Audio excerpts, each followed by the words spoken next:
Yes, well, welcome, Associate Professor Stephen Taubeneck. And Stephen's topic is the relevance of existentialism. Stephen. Okay, so thank you very much, David. Thank you for inviting me to speak to your group. It looks like an amazing group. I checked out your website.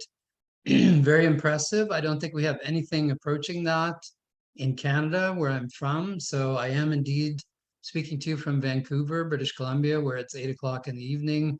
I've been at the University of British Columbia since 1992 and taught many years of existentialism and continental philosophy there as well. We have in Vancouver, you may know, we have something called an atmospheric river condition, which means we get the equivalence of rivers worth of rain in just a few hours. So we're in the middle of one of those. And I just hope you all are getting enough rain too along the way, wherever you are. I appreciate the chance to speak to you all. Existentialism is a topic I've been working on for a very long time. I thought in taking up the topic, I thought I would start with the text that is usually considered a kind of manifesto, a kind of program statement for existentialism. It's called Existentialism is a Humanism by Jean-Paul Sartre. I apologize for my French pronunciation right in advance. It will not be as Parisian as it should be, but I'll try to get close to that.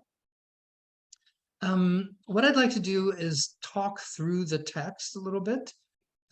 So I'll set up the actual occasion where it was given. It was given on October 29th, 1945 in Le Club Maintenant, the Club Now in Paris. It was a major sensation. There were many, many people there, far beyond what Sartre and Beauvoir had expected. It was then published shortly thereafter, first in French and then in English a while later, and has become a kind of starting point for talking about existentialism. You may know Heidegger's response. Heidegger called it Dreck, which in German is garbage or filth. He wasn't entirely pleased with it. Anyway, he wrote a letter on humanism in response, and the two, if we had more time and more text, we could read the two against each other. They're really quite remarkable to read against each other. Further to my name, by the way, the name is Taubeneck, T-A-U-B-E-N-E-C-K. Tauben are, on a good day, those are doves. On a bad day, those are pigeons. So it's doves and pigeons in German. And Eck is a corner. So these were dovecotes, pigeon houses.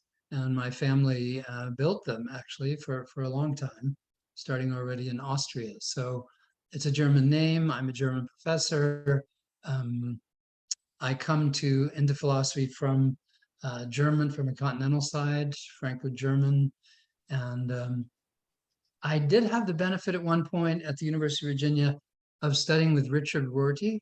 And Rorty will show up here towards the end of the discussion. He's got an essay from 1994 that I'm going to recommend to you that grows out of this essay by Sartre, it seems to me. So what I'd like to do is just kind of set the stage for the talk and move through the details of the talk. And if at any point you would like to raise a question or make a point or expand on what I've been saying, please don't hesitate. If that means I don't get to the end of my remarks, that's really no problem for me. You can always contact me if you have questions about what I've been saying or any of my references. Let's see, David, I think you have my email address. Do you have that on the Society website there? Yeah. So you can always contact me that way. So as I was saying, Sartre gave this talk October 29th, 1945. It was a smash hit. In those days, of course, there was, very little TV and no internet, but it made was quite a sensation. And people immediately began in Paris and elsewhere talking about existentialism. What was it for? Where did it come from? What was its importance? Some critics have seen Sartre as one of only four true existentialists. This is the view, for example, of William Barrett in Irrational Man, who said, okay, it was Kierkegaard, Nietzsche, Heidegger, and Sartre. Those were the existentialists. Others, like Mary Warnock in her book on existentialism, said, well, existentialism was just a passing cultural thing. They're in France, and it hasn't had much of an influence. I'm going to take a slightly different view. I'm going to take a view that begins, I would say, with Kaufman, Walter Kaufman, and his view of existentialism from Dostoevsky on, and extends to, through people like Rorty and others, to a current writer, Kevin Aho, A-H-O. I'm not sure if you know Kevin's work. Kevin, there you go, yeah. So Kevin's in Florida, Gulf Coast University. He's got a wonderful book, I would recommend it to you all, called Introducing Existentialism. His second book, Context of Suffering, deals with Heidegger, especially in the context of psychopathology. Is a very, very helpful book, very useful book. Kevin is interested in expanding the discussion of existentialist psychotherapy or existentialist psychiatry, and he's very active in that regard, and especially active today, I would say. So what I want to show is how, from a rather smallish group in 1945, existentialism grows into a much larger kind of, I'm going to call it a tradition. I'm not going to call it a movement. There's some argument about that. Is it a movement, a tradition, a school? I don't think it's a school. That would be more like the Frankfurt School, in my view. I don't think it's a movement. That would be more like people in step together. It's, as you probably know from being in this society, one of the hallmarks of existentialism is that everybody tends to disagree with everybody else. That's point number one. And point number two, everyone tends to say they're not really an existentialist. So, there's quite a bit of debate for what is an existentialist, or who is, and what are their qualities, and so on. Sartre was not the one who coined the term. That was apparently Gabriel Marcel, M-A-R-C-E-L, whom he refers to in his talk. Marcel was with Sartre and others, Beauvoir in Paris, among others, Merleau-Ponty, Raymond Aron, and he decided, he coined the name existentialism to characterize what the group seemed to be doing. And what happened then, following Sartre's work and others, existence emerged as a major philosophical problem. You might say, well, hasn't existence always been a major philosophical problem? It hasn't. It tends to show up and then disappear, I would say, periodically. It first appeared most dramatically, I would say, following World War I. At the end of World War I, tremendous suffering, tremendous misery for no apparent purpose. It was pretty clear, 1918, that something new needed to happen. New values, new ways of thinking, new orientations, new kinds of tradition needed to be founded. And a whole variety of, I should say, alternative perspectives emerged in the period 1918 to 1933, especially. There was in Germany, especially, a group who could be called Existenzphilosophen, philosophers of existence.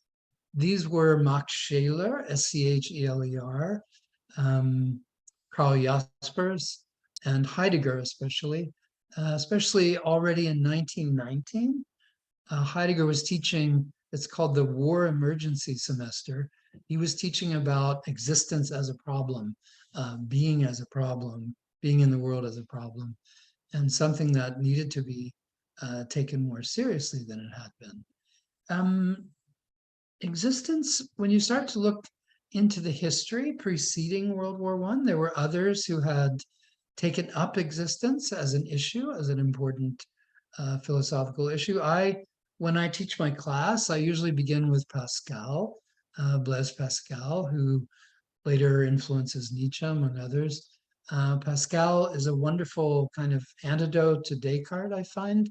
Instead of a straightforward emphasis on reason, Pascal emphasizes existence, emotion, sentiment, death, some of the themes of existentialism that appear later. This is already in the, in the 17th century when Pascal was active.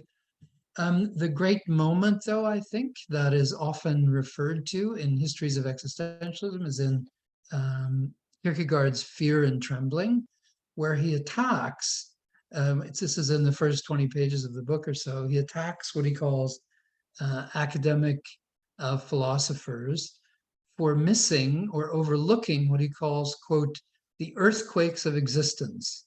And with this phrase, the earthquakes of existence, you have from Kierkegaard an attempt to cut away some of the, I should say, in his view, irrelevant issues facing everyday people, everyday life, everyday experience. And in order to get at some of these earthquakes, these actual lived, what should I say, struggles that we actually go through. Kierkegaard's Fear and Trembling is a wonderful place to start. I definitely recommend the book. The character of Abraham, Sartre refers to him. We'll come back to that in the discussion of the lecture. And certainly Nietzsche, I would say the triangle, Kierkegaard, Dostoevsky, Nietzsche, all three working in the mid to late 19th century form a kind of almost paradigmatic basis for thinking of existentialism. And all three, the works of all three really can shed light on the issues of existence as they appeared in the 19th century.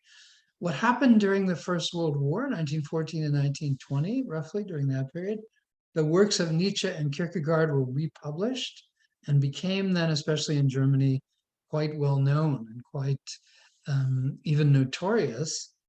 Soldiers in the German army went to fight in the trenches with Zarathustra. Kierkegaard's Fear and Trembling was well known to many people, especially to Heidegger, among others. And so in the kind of recovery of thinking about Nietzsche and Kierkegaard and their work, Heidegger, others, Jaspers, Scheler, began to rethink existence more broadly and to try to establish a kind of philosophy of existence. Sorry, was that a question? I missed that. Was that a question showing up? There was something from Stephen H. there. I didn't want to miss it. Stephen, was that a question from you? Oh, no, I just pointed out you lift that Max Stirner out of your triangle. Yes, Stirner. Stirner's a good example. That's right. Das eigene, right? The thinking of one's own. Stirner's a great precursor, I would say, too. Excellent. Thank you. What happens then in 1945, of course, is another call for a new beginning. So, right, tremendous devastation, worldwide devastation, 50 million lives lost or ruined. And it appeared then, too, absolutely essential to begin again to establish ways of thinking that were no longer, that would simply not lead to the kind of devastation that occurred in World Wars I and II, right? And Sartre was among the few at that time to sort of seize the moment and build on his earlier work, on Heidegger's work, and promote a kind of platform for thinking about existence that then became, I would say, very popular.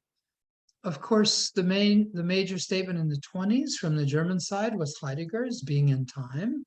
In Being in Time, Heidegger used a line that Sartre took over and changed quite a bit. Heidegger said, the essence of Dasein is existence. So Dasein was his word for the human condition, for the human being. And he said the essence of Dasein is existence.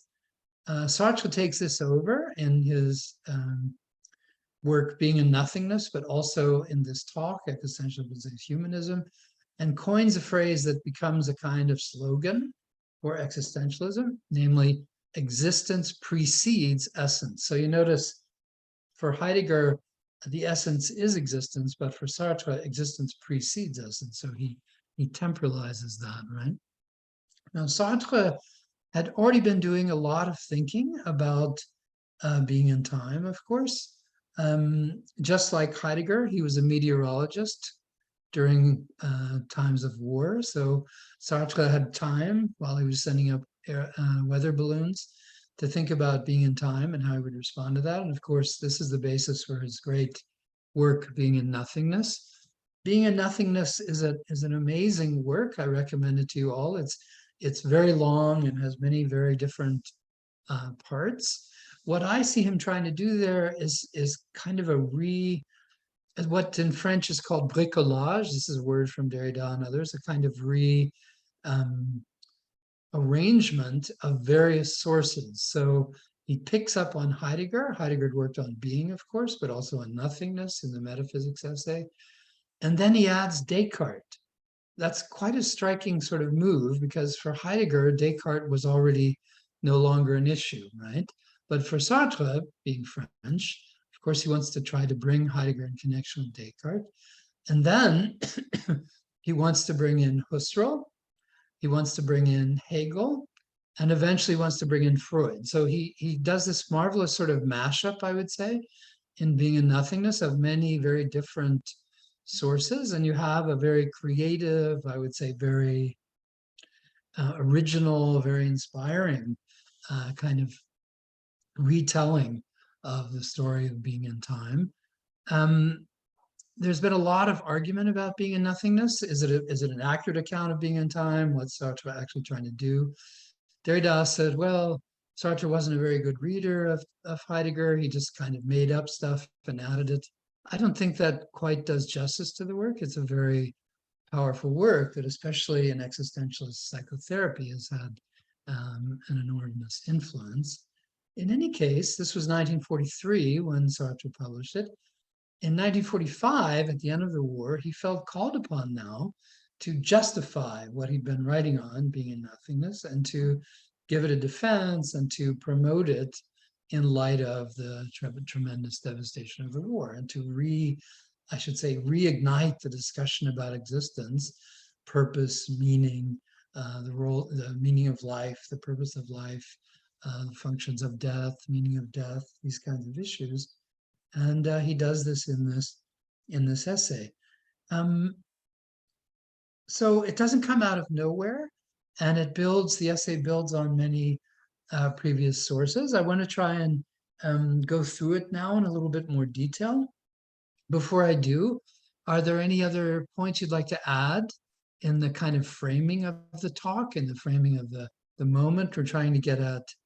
Okay, might have been Goethe. Okay, so are you thinking especially of Faust there, or Werther? What do you have in mind, Stephen? Something like that?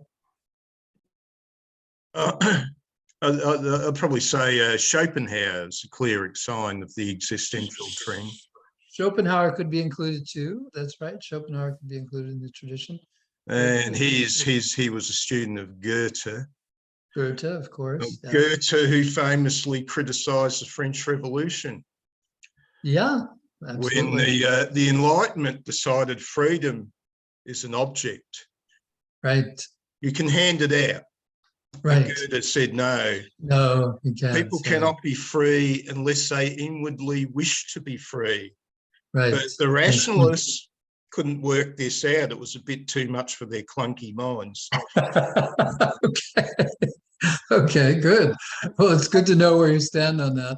Okay, go ahead, Carol. You had a point. I just wonder if you include Simone de Beauvoir amongst the existentialists, given her quite close relationship with Sartre and her editorial skills. Oh, absolutely. She was absolutely fundamental. The story with them is really quite wonderful, as I gather you know. He failed his first exam in philosophy, right? And then after working with her, he was able to pass. He came in first, she came in second. And just the sheer fact of her getting a degree in philosophy at that time was extraordinary. It was very unusual. Yeah. And they worked together as a kind of, what should I say, frenemy situation, right? Lovers. Yeah. Sometimes a team.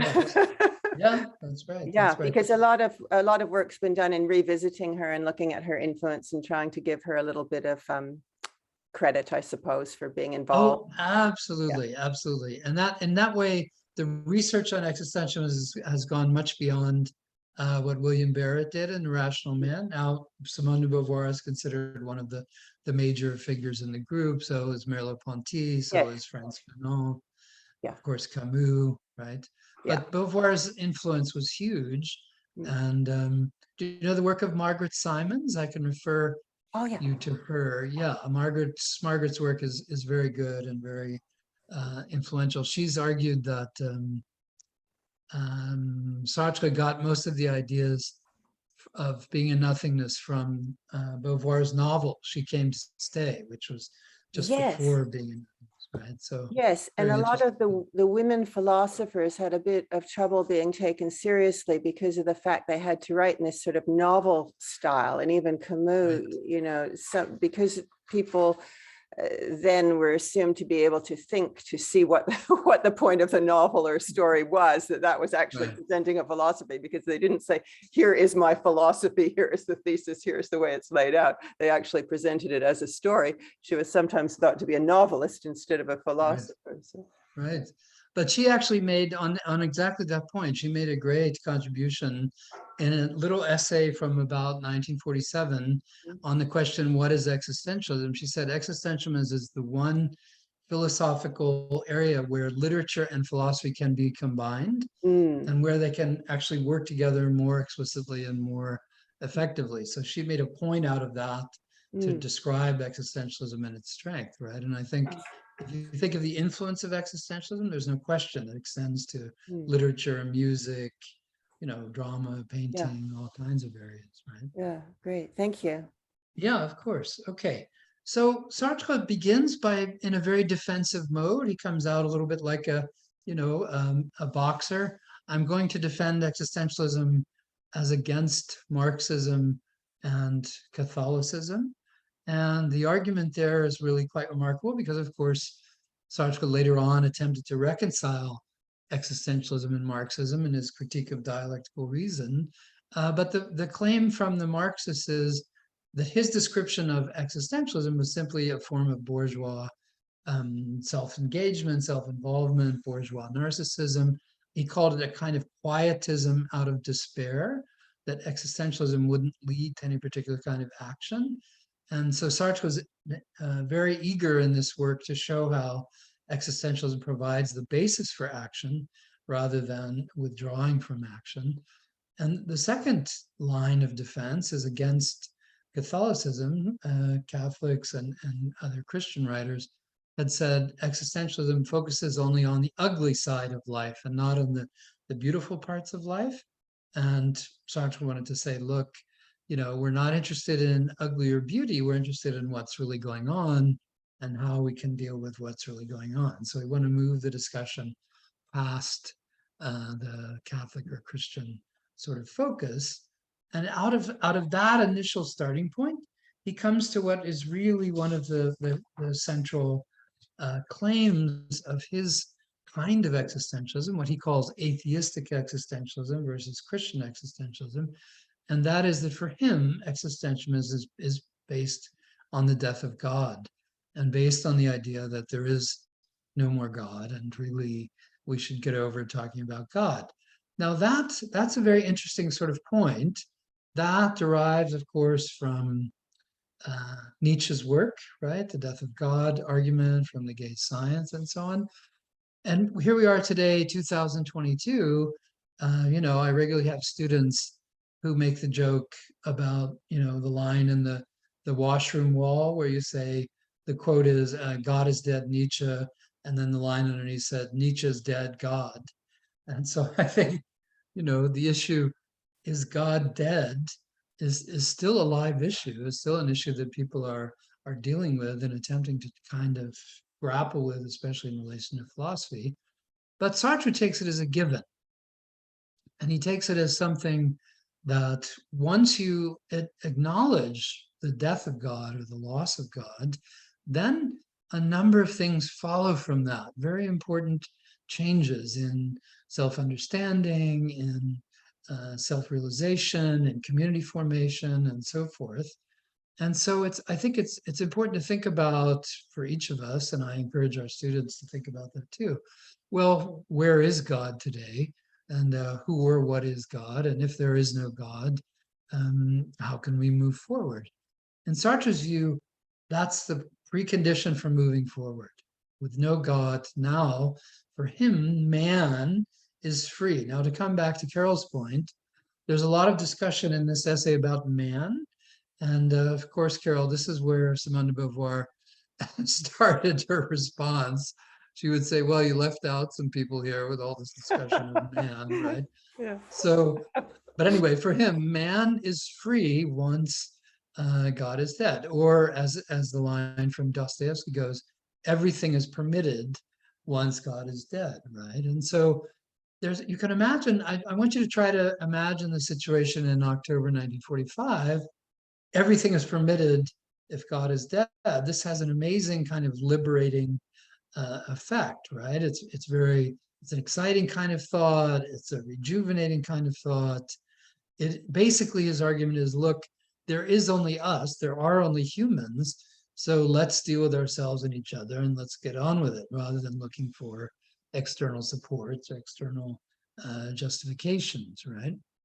So in France, 1945, and then very quickly, as word spread about this kind of thinking, this kind of one of the initial appeals of existentialism was this tremendous emphasis on freedom, and the emphasis on freedom of choice, how with the death of God, now we can choose really whatever we like. We have endless possibilities.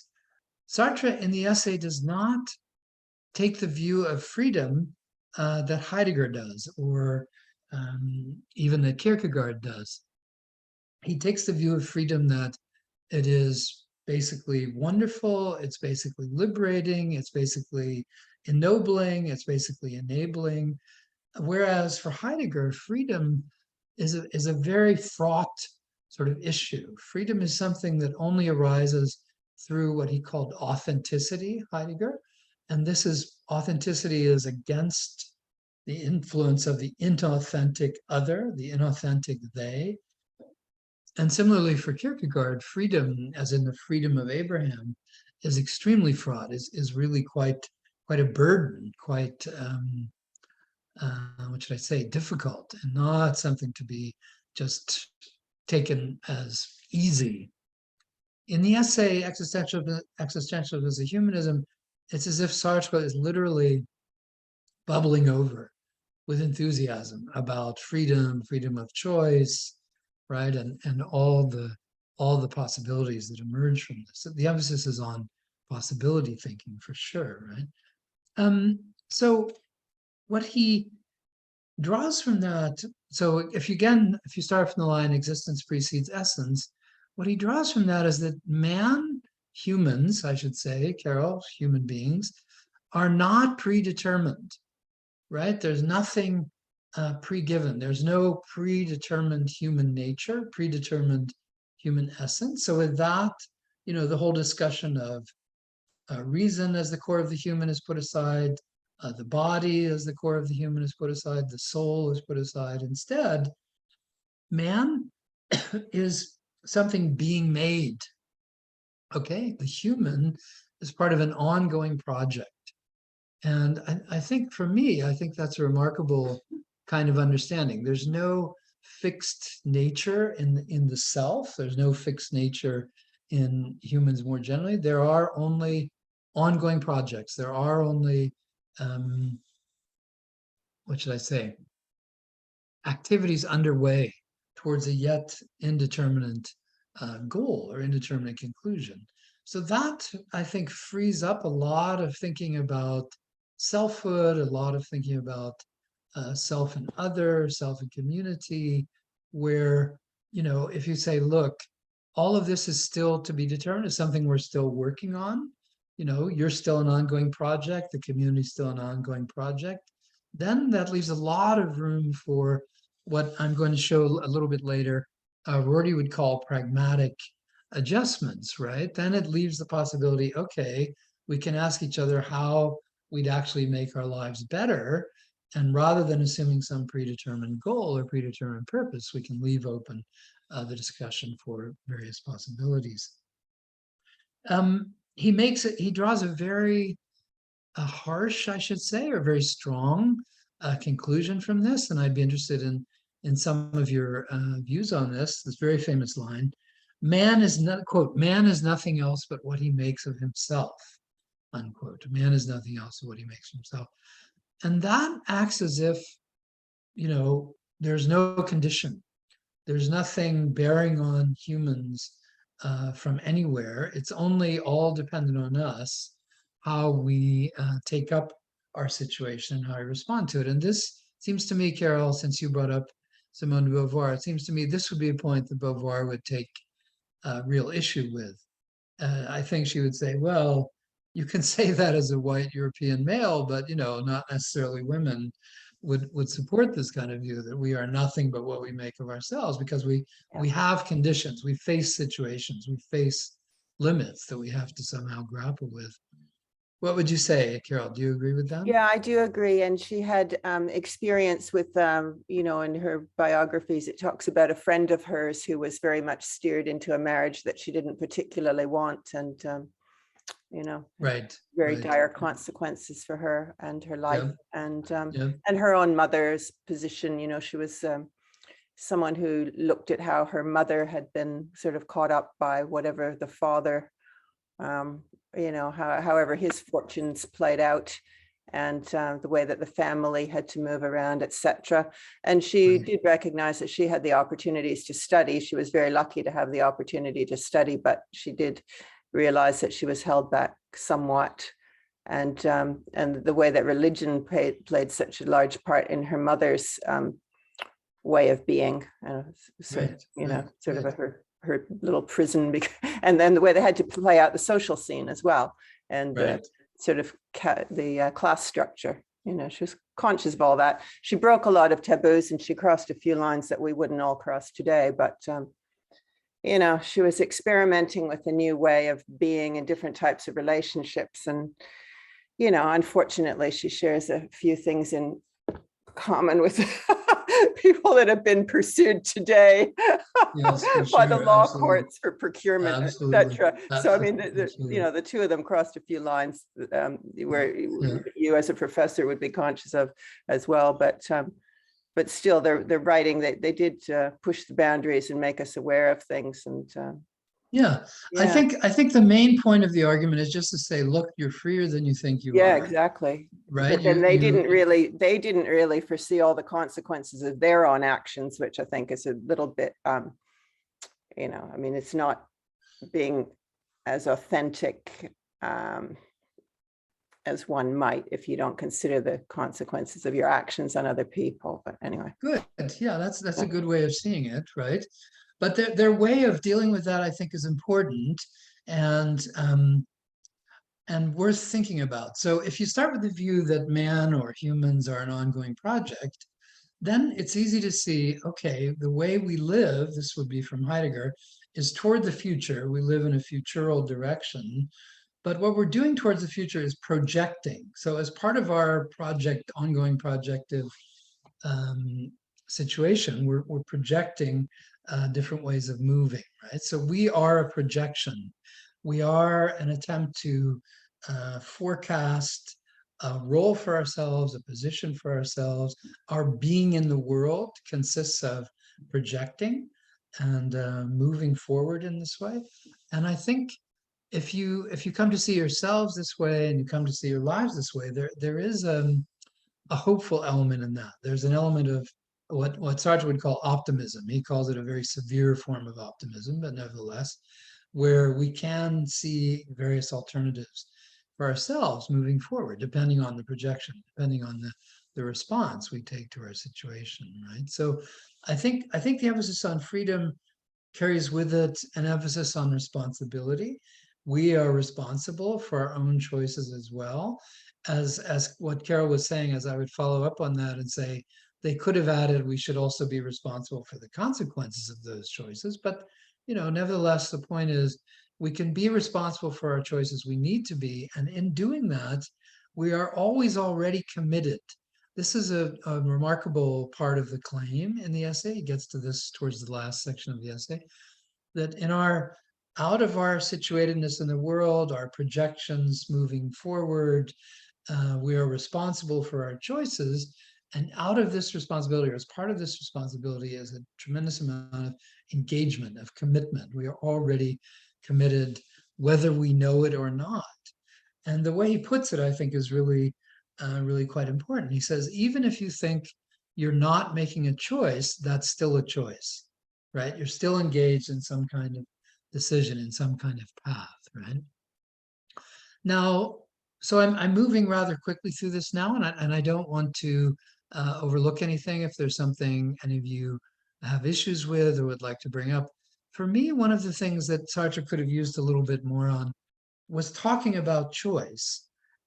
He has been accused of what's called decisionism, and that is the idea that we are just what we decide and we are just the choices that we make up. What kind of choices are these? Are these rational choices? Are these emotional choices? How do we come to make these choices? He didn't really go into that in much detail. He did go into that in more detail in his work on the emotions and his work on being in nothingness, as well as in his novels, of course. But in this particular statement, he just kind of sloughed over the complexities of choice making, of decision making, in order to bring out this central claim, I think, that we are basically freer than we think. In that context, we have three consequences. So he did look at consequences to this extent. He said we live in anxiety, angoisse, which in German is Angst, anxiety. We live in abandonment, and we live in despair. Anxiety, this is already one of Kierkegaard's great themes. I strongly recommend you read his book, Concept of Anxiety.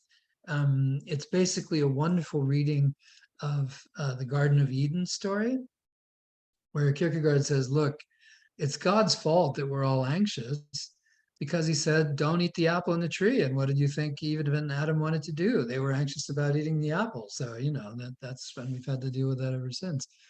So it's a very clever way of explaining anxiety already in the 1840s.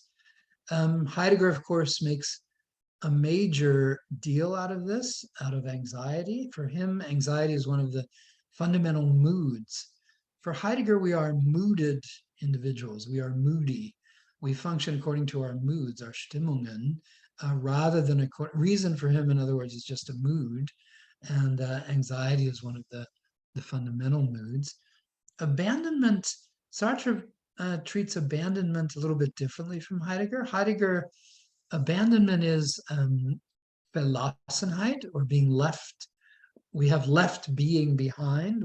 Being has left us behind, and so we are no more anchored in existence, in being. We are floating. We're basically homeless, was his argument, Heidegger. And this is the kind of abandonment that Sartre wants to talk about. We have no fixed principles we can rely on in order to make decisions. And this leads to one of the great set pieces of the work, the discussion of his student. A student of his came to him and said, I have an important choice to make. Should I stay with my mother and look after her during the war? Or should I leave France and go to London and work with the resistance? And Sartre said, look, neither a Christian nor a Kantian program would help you make this decision. You're going to have to make this decision on your own. Kant wouldn't tell you mother or resistance. Christ wouldn't tell you mother or resistance. So you're free to create. He says you have to invent, right? So we're free to choose. We should invent. We should create our own decisions, our own responses to these quandaries. And this brings up one of the great, strengths as well as weaknesses of the kind of thinking we see in existentialism. The great strength is that it wants you to draw your attention to your situatedness in the world, where you are, the conditions of your existence, and how you want to respond. The problem with that very often is there are no clear ethical guidelines arising from that. Like for Heidegger, ethics was something that would only happen much later down the road. His emphasis on authenticity obviously led him into the Nazi Party at the time and led him into all kinds of difficulties throughout his life. But within existentialism, there's the possibility of being authentic either to a far left way of thinking or a far right way of thinking, because the existentialism is wide open in regards to ethical guidelines. As I say, that's a strength and a weakness, I think. And I think it puts the responsibility for your choices, for your decisions, for your freedom, even more importantly on you, and especially if you're concerned with the consequences of this on others. Beauvoir was one of the first to point this out to Sartre. Her book, The Ethics of Ambiguity, is a wonderful rejoinder to existentialism is a humanism. She said basically, okay, Jean-Paul, so what you mean is ethics are ambiguous? And that is basically, I think, what he meant, is that, look, you know, it could go this way or that. You have to make a choice out of things. And she started to draw out the consequences of an ambiguous understanding of ethics. Sartre and Beauvoir were part of a whole group of people responding to the absence of ethics, or the perverted form of ethics, we could say, in Heidegger. Certainly, Gadamer and hermeneutics is part of that response. Levinas, an ethics, ontology of ethics, is part of that response. Hannah Arendt is part of the response to Heidegger. Hans Jonas, Karl Löwit, these are all people attempting to take up existence philosophy and add an ethical dimension to it in response to Heidegger's, I should say, avoidance or distortion of the issues. So anxiety, abandonment, despair. What this means, I think, basically, is that we are free, but we are forlorn in this freedom. There's a kind of condemnation to freedom. He says, you are condemned to be free. What this means is, you know, you're free, but it's a burden, right? It weighs on you. It's not, you have unlimited choice, but it's a concern. You have to make choices out of anxiety, out of a feeling of abandonment, out of a feeling of despair. No particularly clear way to go, clear ethical directions, no particularly clear program. So there's you know, it's marvelous on the one hand, but it's confounding on the other, and quite burdensome. And for the later Sartre, especially in the 50s, this is where he started to move to try and reconcile existentialism and Marxism. This is the Critique of Dialectical Reason. I don't know how many of you've read that. It's a marvelous attempt. It doesn't quite work in my view, but it's very interesting. He then later in the 60s comes around to an anarchic view, dismissing Marxism altogether, kind of a return to existentialism as anarchy. And so I think the discussion of existentialism and ethics is something that is fundamental to the tradition and continues to this day as something we need to think about. Just in that regard, I wanted to show how his thinking moved towards the end of the essay, and how others began to respond to it then. So towards the end of the essay, he says, look, we have our subjectivity, but our subjectivity occurs with others. So we are fundamentally intersubjective beings. Sartre was one of the first to use the word intersubjectivity and to develop intersubjectivity as a theme. Of course, you could say, well, Hegel was already doing that, the I that is we and the we that is I, but Sartre makes it a sort of a phrase, a condition, intersubjectivity, that we all have to work out of.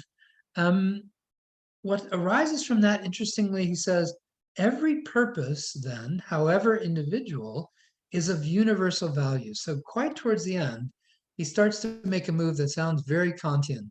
He wants to go from the individual to the universal, and through intersubjectivity, reach a kind of universal validity or universal efficacy.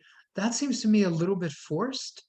It's not quite clear how we get from the individual to the universal. And he says, I'm not talking in a Kantian way, but it certainly sounds as if he is.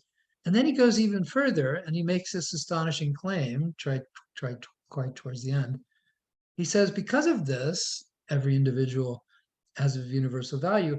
quote, Europeans can understand Chinese, Indians, and Negroes. Now that sort of claim, that sort of claim in 1945 is very questionable.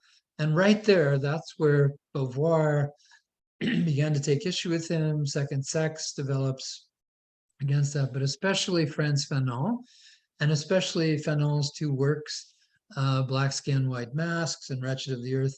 Fanon works very hard to show, okay, Black people may live in sort of ways similar to existential thinking or ways that involve existential crises, but Europeans really have trouble understanding what Black people, what Sartre called Negroes, Indians, and Chinese are going through. So there's a kind of overreach, I would say, in the argument there, which points to a problem against which or towards which many responded, including especially Beauvoir and Fanon, but also Camus.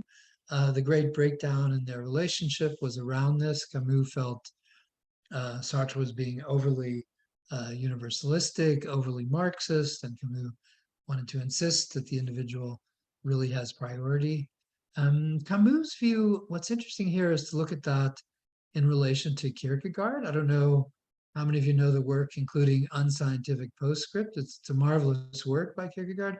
It's not concluded, it's not unscientific, and it's not a postscript. So it's the whole thing is a big charade. But he argues there quite strenuously that what matters is one's own subjective viewpoint, that everything we do arises from our own viewpoint. We should acknowledge that and stop trying to blame it on everything else, on everyone else.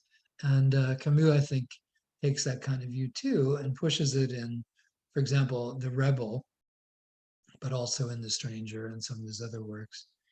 So what you begin to see, I think, and this is already happening in the 1940s, but especially in the 1950s, is a number of responses to this essay and Sartre's work that point to a variety of directions that show, in my view, the ongoing relevance of existentialism. So we've already talked about feminism a little bit here, the second sex. Responding to Beauvoir, of course, is a huge list of marvelous thinkers, Judith Butler among them, Luce Irigaray, Monique Wittig, many others.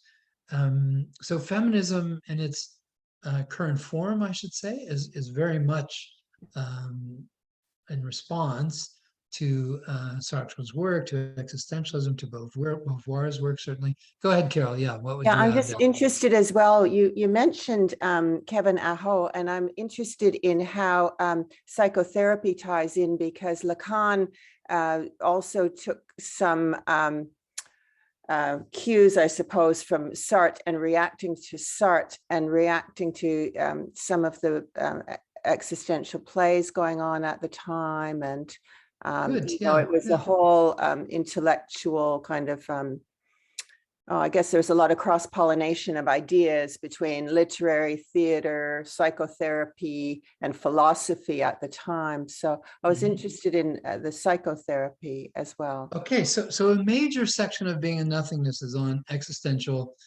psychotherapy, right? So this is Sartre's work from 1943. He starts talking about the look of the other and what that does to you. He starts talking about sex and love, and the kind of, in his view, love relationships are largely S&M relationships, I should say. They're very fraught and they're not very happy. I think Beauvoir took issue with that, right? But he goes through a whole raft of emotional, social conditions that can be addressed according to existential psychotherapy. Heidegger already has, in Being and Time, a number of very powerful responses to anxiety, to boredom, to fear. And later in his work on the so-called Zolikon seminar, he started talking about what was called then schizophrenia. And they began to address responses to schizophrenia. Kevin's book, I can recommend it to you, is called Context of Suffering.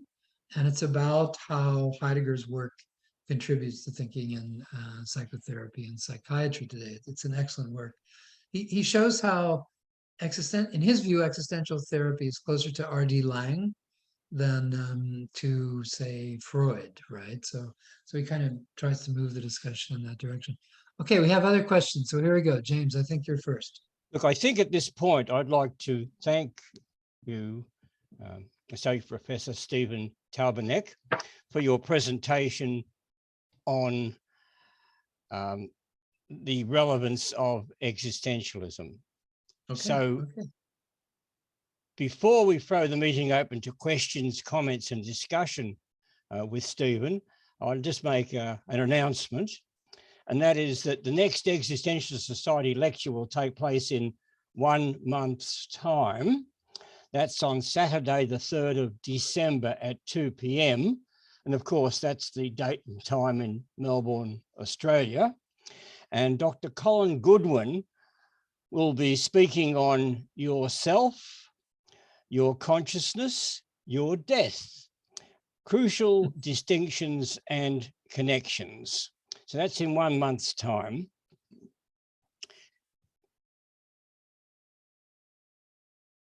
And for the questions and comments and discussion, we'll use the raised hand method, which 3 people already have their hands up.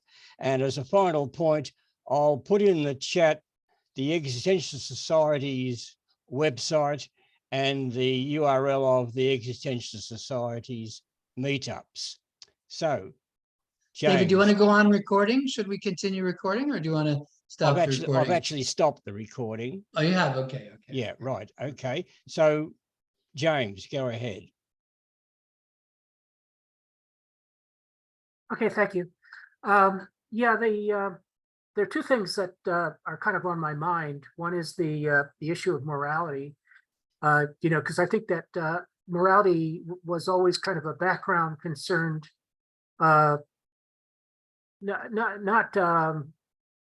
He taught religion, for example. Heidegger taught religion. So yeah. He was a Catholic originally. He just ended it at a certain point because it was interfering with his philosophy studies. So, with his philosophical writing, but not at the time of being in time, some years before that.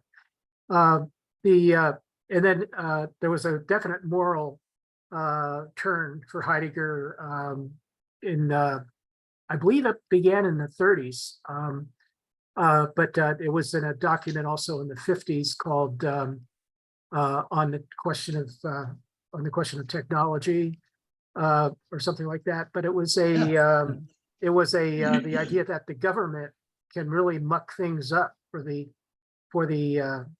people by placing the people in the position of being the mustard goods of the society, so the people become the actual product of the society. And he thought that was an immoral turn that the government could take, and that had been committed by the Nazis, for example. That's my question on morality. But my question on my other question is on rationalism. Yeah. Especially with Sartre, but if you take Sartre and you just project it backwards, maybe to Heidegger, even though Heidegger rejected the subjectivism of Descartes, and I don't know exactly how Sartre, I'm not really a student of Sartre. I only read Nausea, but I don't know, how Sartre resurrects Descartes, but I do know that existentialism seems to me as an inheritor of rationalism. Is my rationalization correct in that sense? Do we have a continuation of is existentialism or rationalism? Yeah, let's make it simple. Okay, great. Two great questions, James. Thanks very much. So I take the early Heidegger to actually be trying to do something quite radical that ends up in enormous difficulty. So I think he's trying to hold off the whole discussion ethics, of morality, of epistemology, of reason, and trying to start philosophy on a completely different starting point. Right? He actually argues in the opening introduction to Being in Time that philosophy should now be understood as phenomenological ontology practiced as the hermeneutics of Dasein. So it should be phenomenology, ontology, and hermeneutics, and not take up questions of epistemology, morality, aesthetics until much, much later, if at all, right? So he's trying to really move the needle, I should say, to a completely different point. And I think he's actually trying to go in the direction that Rorty takes up later in 1994. Now, I don't know if you've all discussed Richard Rorty. Rorty has his own problems, of course. But in the essay from 1994, he has an essay called Ethics Without Principles, where he says, look, we should really stop worrying about principles, because moral principles are like believing in God. We really don't have any way of proving them. He even goes so far as to say the whole idea of rights, the whole idea of human rights is delusional and something we should sort of put aside. And instead of talking about rights, we should talk about how we're going to deal with problems. We should take a pragmatic approach rather than a moralistic approach. I think the opening half of Being in Time, Division 1, which is most notably pragmatic, it's mostly about how humans are in the world, how they get through in the world like this, is an attempt to kind of hold off thinking of morality at all. And then the second part, which deals primarily with death, is an attempt to shift the thinking of morality to a thinking of authenticity. What appears to be good or positive, or let's say workable for Heidegger in Division 2, is what is authentic versus what is inauthentic. And the authentic is one of the great, I should say, contributions of existentialism to culture generally, not just to philosophy, but to thinking about and popular culture generally. It's also one of the most troubling contributions, authenticity, because the way Heidegger puts it is like this: authenticity, or Eigentlichkeit, as he describes it, is what is most fitting for a person at a particular moment in time. Okay, so it's most fitting at a particular moment. In other words, it's kind of a kairological feature, I should say, K-A-I-R-O, kairological. That is, what is fitting at the most opportune moment for any particular individual. That is what is authentic. So it's not what Oprah would have us think, right? Where what is authentic is that what is that sort of in our innermost nature, and we have to find that and bring that out. It is what suits one at a particular moment. And that, while on the one hand, that is a kind of view which we seem to live with increasingly now, on the other hand, it's the kind of view that's entirely problematic, because what are the limits for that? Are there any limits or whatever, right? Now, right at that point, James, one would hope that a certain kind of thinking of rationality would come into view, right? Okay, if there are questions about morality, how can reason help us solve these questions, right? But I'm afraid, I think someone was mentioning Hume here earlier, I'm afraid this crew, especially Sartre, is enough of a Humean to see a great divide between what is and what ought to be. And to say that, reason can provide a sense of morality that we can rely on, I don't think any of this crew, Heidegger, Sartre, Beauvoir, any of them would actually support. What they start looking at is, instead of reason as a predominant faculty or issue, they start looking at other areas. So Merleau-Ponty talks about the body, for instance, right, in Phenomenology of Perception. So for him, embodiment is 98% of what we're doing. So decisions are made on the basis of our bodies and on the basis of our sensations, our experiences. He even goes so far as to talk about something called fleshism, which is how our skin responds to the environment, right? So reason tends to be sort of increasingly put aside, I should say, from Sartre, from Heidegger to Sartre, Beauvoir, Merleau-Ponty, Fanon, and then into the writers, Ralph Ellison, you know, a whole raft of writers. And that I think, you know, it doesn't really come back. And so existentialism comes to play a role quite antagonistic to, for example, analytic philosophy. And if I just may make a little comment on my own beloved department of philosophy here at UBC, we have a very large, very powerful department. Yeah. Heavily analytic and with one existential guy, and that's been me, you know, so there you go. So, you know, I think the very situation in departments kind of shows what's happened to rationality and morality in various contexts, analytic versus existentialism, for example. Anyway, James, thank you for this. I only have one comeback. I was just going to, what about all of the mentions of Dasein as the being that is always ahead of itself in Division 2? So in other words, Dasein is not just concerned with the moment. Dasein is always the being always ahead of itself.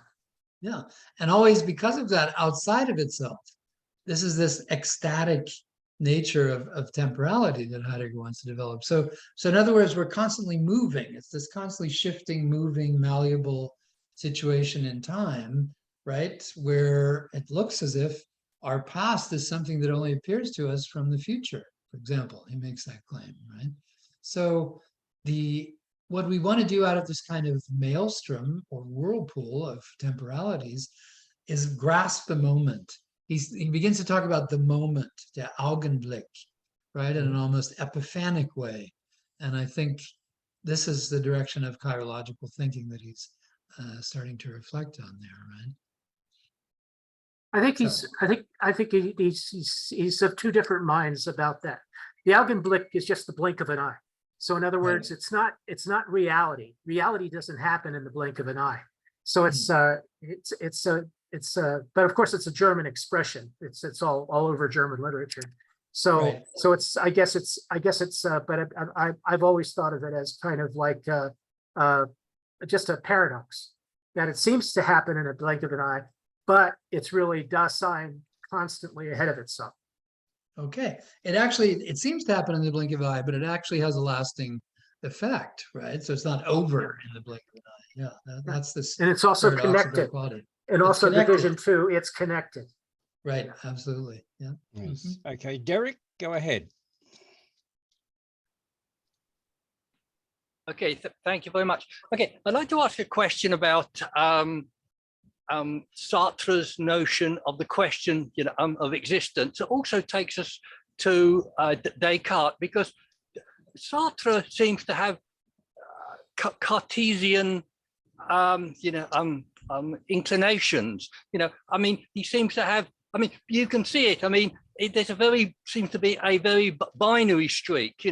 The idea of the excluded middle idea comes up.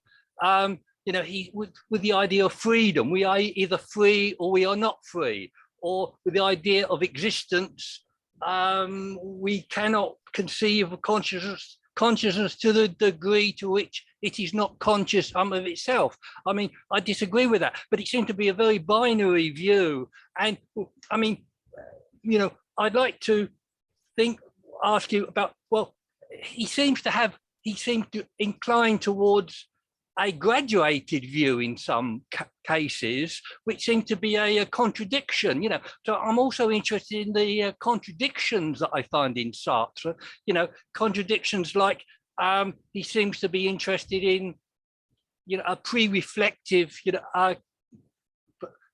perception, but he's, on the other hand, he doesn't have a graduated perception of understanding of consciousness. So how can these graduated views that he seems to use be consistent with his Cartesian binary ungraduated view of consciousness?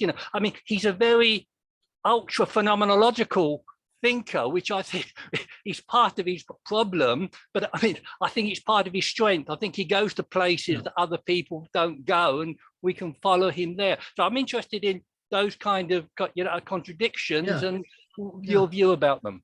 That's absolutely wonderful, Derek. Thank you. And so, and that speaks to being in nothingness, especially if we had more time, of course, we could turn to being in nothingness, which is just rife with contradictions. The role of contradiction in Sartre is very important, very fundamental. So I'm glad you point that out. What I always found interesting and somewhat troubling was that he didn't say, look, I'm interested in the contradictions. I'm a philosopher of contradictions, so I want to show you how that works. That might have been Hegel, for example. Or again, Derrida, Deleuze, Foucault, interested in aporias, right? Paradoxes.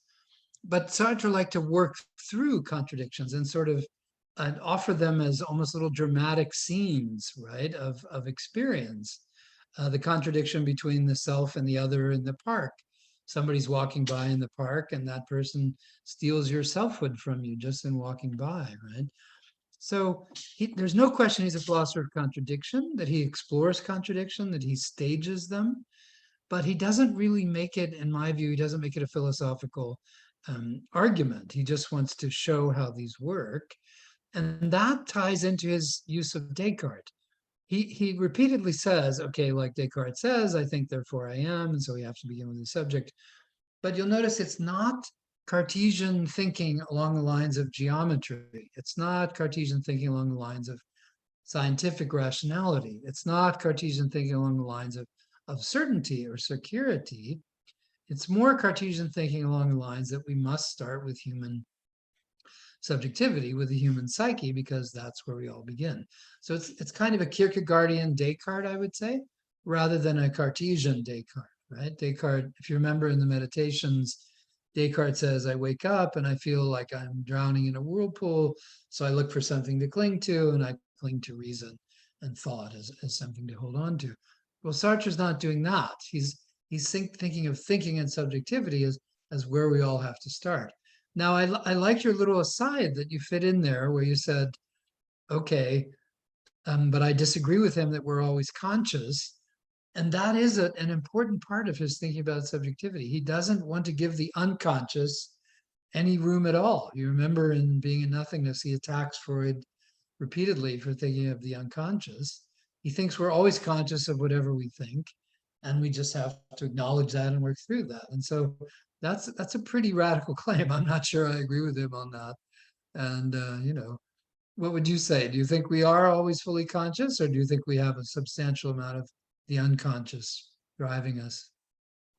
Yeah, I mean, yeah, sure. I mean, of course, we can't deny the unconscious. I'm interested in a graduated conception of consciousness.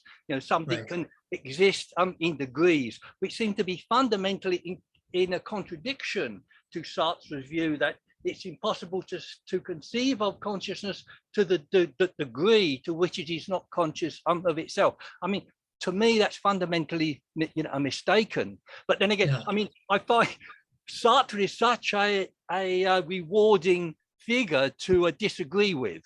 Yes, I agree. That's good. That's a good way of putting it. That's what animates the tradition, I think, in response to Sartre, is that he's so rewarding to argue with. Okay, so Remco, did you have a question there? Yes, Steve, that was a very relaxing presentation. I always get a bit of a squirm when we sit behind a PowerPoint, and I'll be doing that. David mentioned I'll be doing one next, doing a little bit of a plug on Wittgenstein. Talking of Wittgenstein, when I was first exposed to existentialism, I thought to myself, well, that's all very well for the white robe people, for the academics. I live in the real world. I live in the world where I influence. I'm the agent of change because I believe in that I have a free will, and at that time, I'll put it in the past tense. Okay, I mean, it's a fundamental question, and I think we all need to address if we are exploring existentialism. I would have thought, if we look at the philosophers like Hume and Wittgenstein, both of them are very adamant about cause and effect being just a habitual way of looking at the world. In fact, the whole thesis of Wittgenstein is about that it is an illusion. And, he talks, as you know, that all propositions are equal, which is another way of saying, there is just a reality and we're just participants and, if you like, witness of it. So we have a situation where we've got a school which is, we're agents of change, we have free will, and they're the determinists. And that is a divide that I would suggest still hangs around and is particularly relevant as a split in quantum physics, where you have the particle and the wave, and the two are still quite remarkably divided. It's one of the great enigmas of science. So my question now is this: is this issue really being explored by that division, or that between Camus and Sartre, where Camus calls it absurdism, which is an emotive expression for saying basically the world just happens, and Sartre, who's obviously he's got his foot in both camps, I would suggest. And, he might call himself an existentialist, but he's not a pure existentialist like Camus, and is avoiding the real issue. So I just wonder if you have any sort of thoughts on that. Okay, that's lovely. That's absolutely lovely. That was a lovely, many-pronged sort of comment question. Let's start with Wittgenstein, whom I also adore and find quite remarkable. And I come at this from a Wordian perspective, so you're going to already know where I'm going to go with this. The Tractatus is a great work. In my view, Wittgenstein retracted it, or largely put it into question in philosophical investigations. And you're right, in philosophical investigations, he makes it appear as if every utterance in language is of equal reality, really, right? As if that's really all we're dealing with. So that's quite a remarkable turn, I should say, in his work. And I think, just as an aside on Heidegger here, Heidegger too seems to have turned against being in time and taken being in time in another direction in his later work. So what we find in some of these thinkers is they're turning on themselves. Speaking of contradiction, Derek, right? They're turning on themselves and moving in directions against where they were previously. I think Sartre, to the question, does he have his feet in both camps? I think that's a good way of describing it. He starts off in this talk, 46, 45, being very much choice, agent of choice, and so on. And then in the 50s, tries to bring in Marxism, dialectical reason, and show how there are conditions at play and we do face limits. And this was part of the breakdown with Camus. The question I would ask you, though, is what you call pure existentialism? I'm going to say, I don't think such a thing exists, that I think existentialism, if any philosophical tradition, is impure, that is already mixed from the very beginning, already combining literature and other elements. It's existentialism. So, I also, of course, just really admire Camus' writing, and thought he was absolutely wonderful. Quite a tragic life situation. But as to the question, what is a pure existentialist? I would say I'm not sure such a thing exists. So there you go. That would be my response. All right. So existentialism is something nebulous. We can't define it. Nobody is an existentialist. And I would like to correct you here, Steve. Wittgenstein, in his Tractatus, is already talking about that there is no cause and effect. I mean, he really, it wasn't to change. He did make some radical changes when after the publishing of his Tractatus, yes, but not around existentialism, not around cause and effect. That is consistent in both, right throughout, and he becomes reinforced in that, I would suggest. But anyway, that's a minor point.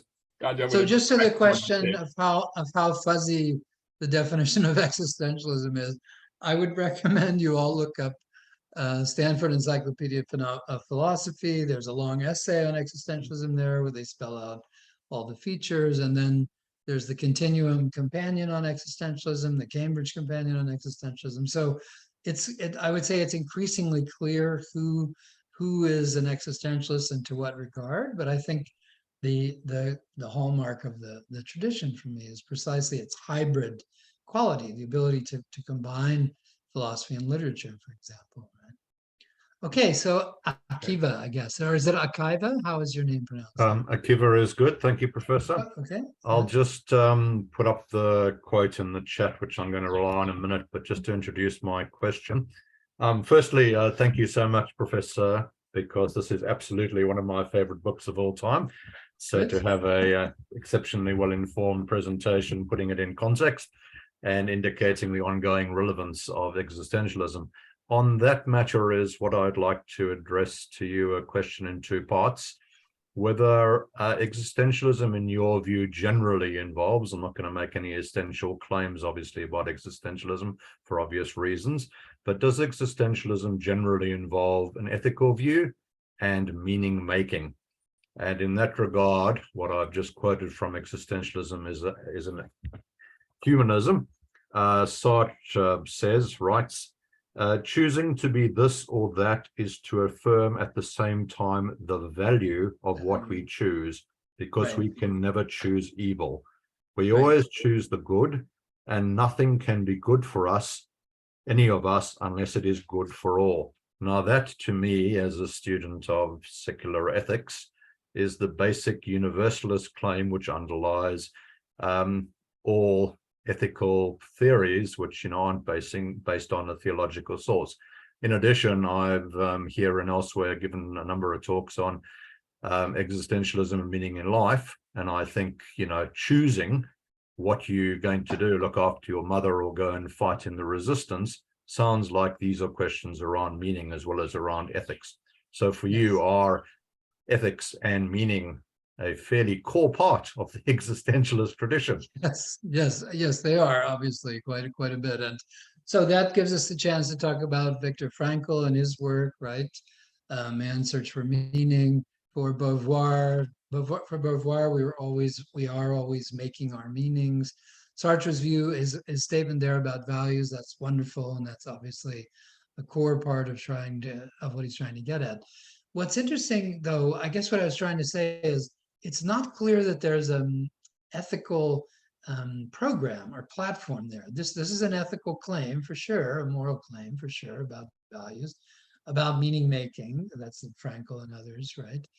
But it's not clear that existentialism can be sort of reduced to or condensed to any particular ethical platform. And in that regard, there's a wonderful anthology by a colleague of mine in Canada named Catherine Daigle, D-A-I-G-L-E, called Existentialism and Ethics. And she looks at Sartre, Beauvoir, Frankl, others, and tries to figure out, okay, is there a consistent program there? If there is a consistent program, it's the one your remark suggests, and that is we are always making our meaning. We are making our values. Our values are underway. They're not prescribed, predetermined, right? They're something we are making as we move along. And Rorty seizes on that in that essay, Ethics Without Principles, and says, okay, since we're doing that, let's try to shift the basis. Instead of trying to find out what are the eternal values we want to prescribe to people, let's try to figure out what we can do that will really reduce suffering, that will really reduce cruelty, that will really help each other out in a more, in a broader sense, right? So you're absolutely right. Ethics are a fundamental component part of existentialism, but they're varied and with many, I would say, varied dimensions in the discussion, right? So thank you for your comment, though. That was very helpful. Thank you very much. Just one quick follow-up. Go ahead. Does the ethic that arises from ambiguity or from existentialism relate in some way to a situated kind of situationism as an ethic? Because that seems to be, yes. Sartre was effectively saying to the student, you decide. That sounds like situated. Right. Yeah. And that gives us a chance to mention Guy Debord and the whole tradition of situationalism in the 50s and 60s, right? The Society of the Spectacle, Debord's work. So there's no question that its situatedness is a very important feature of existential ethics. But beyond that, how does one respond to one situation? Are there fixed guidelines for response, or are we cast adrift, right? Are we on our own? Are we up to our own devices there? And for me, that's one of the great contributions from existentialism, to encourage us to think for ourselves, right? Thank you Go very ahead. much. Yep. Okay, James K, I guess. Yeah, thank you very much for your talk. I wanted to understand the connection between post-structuralists like Deleuze, the idea of difference in relation to Sartre's, notion of consciousness. That seems to be something that is kind of given, for Sartre. And I understand that Deleuze was very well read on Sartre and absorbed him. And how does that fit? How does that his interpretation of Sartre, lead to this idea of difference that sort of explains, what is fundamental? Is that related to the idea of consciousness? Yeah, Difference in Repetition, his book, for example. So it's part of the great, I should say, intellectual history of France in the post-war period, to see how these various writers, how their reputations grow and collapse and come under criticism. Post-structuralism, it depends on whom you consider in that group. If you take, as post-structuralists, if you take Deleuze, Derrida, and Foucault, for example, as three of the leading post-structuralists there, Deleuze wrote very positively about Sartre already in the 1960s and clearly knew his work very well. Foucault said Sartre's work is the example of a 19th century man trying to deal with 20th century problems. So he was quite dismissive there. And Derrida said, well, Sartre wasn't a very good reader of Heidegger, so, I'm not that interested in him. I think, though, your point, James, is well taken. The actual history of influence and continuity and discontinuity, for example, across existentialist thinkers and post-structuralists still needs to be written. I think there's enormous similarities. Sartre's whole, if you read Being and Nothingness, Sartre, for example, is very keen on absence as a fundamental part of presence, of nothingness as a part of being. And this whole oscillation between absence and presence is not only something he derives from Heidegger, but something that Derrida develops endlessly, right? The role of absence and the role of negation and nothingness. So I think there are many, I would say, hidden connections, or basically undercover connections, between French existentialists and post-structuralists. But I think if we dare to look at philosophy this way, I don't know if you'll approve of this, but if we look at it as a kind of a stock market arena, right, with fortunes rising and falling, in France, every generation makes progress by attacking the previous one. And so, post-structuralists will strongly attack existentialism while drawing on their work, right? It's different in Germany. It's entirely different in Germany. Existentialism in Germany has a very limited effect. The Germans, and I'm going to use Habermas here and the Frankfurt School and thinking of rationality and so forth as a characteristic for German post-war thinking. In Germany, people felt and still feel that they see the problem arising if you have no clear ethical guidelines. If you dare to step outside the bounds of communicative reason, this is Habermas, you open yourself up to fascistic practices. And so in Germany, existentialism has largely been kept at a distance. Heidegger is seen as really quite negative. Gadamer was much more positively received. Habermas much more positively received in Germany. And so I would say cultural traditions play a major role in how philosophies develop and how they're received, right? It's no mystery, or I should say no question, why Sartre would be interested in Descartes. People grow up reading Descartes in France, so you're going to have to deal with Descartes at some point. So anyway, Stephen, your turn. yes, Stephen next. Stephen H. Yes. Well, one of my primary observations about existentialism and I don't know why it isn't regarded as a primary observation, is that it was a reactionary movement from the start. Kierkegaard reacted ostensibly to Hegel. Yes. That's in the modern term where it started, but you look at the history of the times, and there was a reaction going on before that. You had Goethe's Romanticism was a reaction against the world being taken over by the bureaucrat and the little grey man, so to speak. Even before that, you had the Pietist movement, a Protestant movement that reacted against the idea of the state had replaced the Catholic Church as having power over them. So the existential movement seems at all times to be a desire to preserve a belief in freedom, whether that freedom exists or not. You can see that in Nietzsche.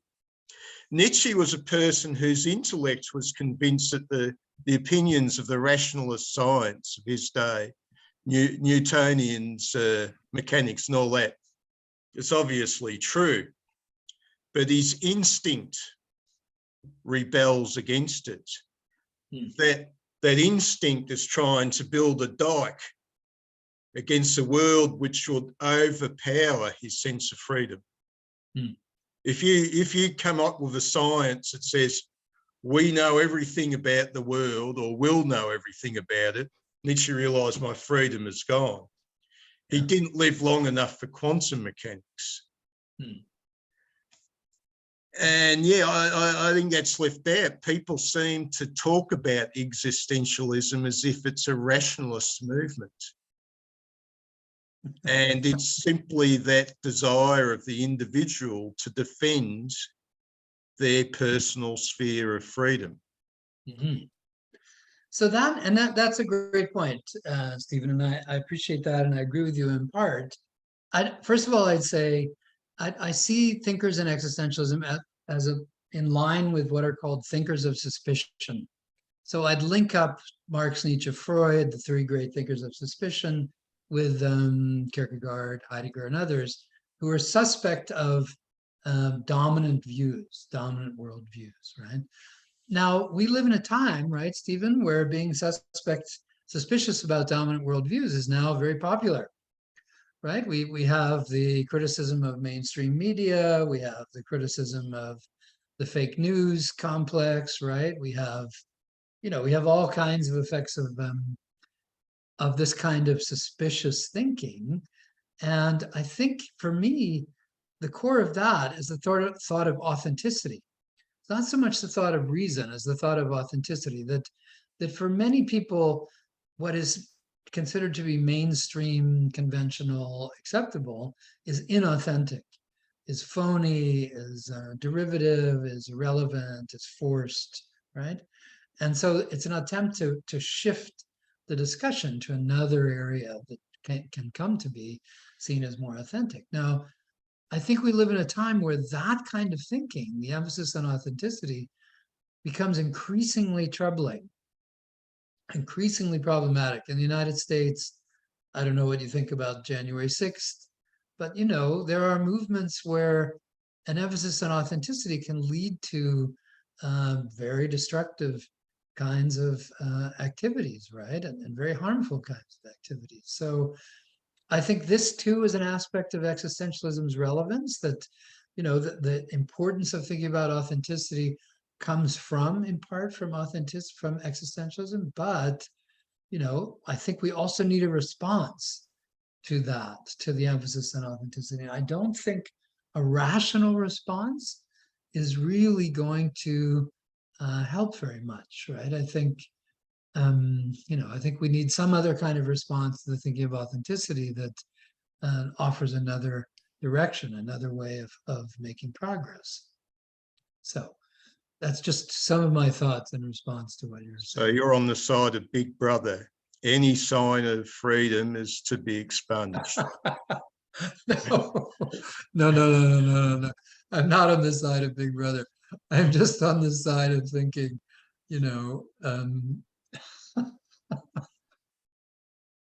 Okay, I'm not going to mention Jordan Peterson, although I just couldn't resist there, right? So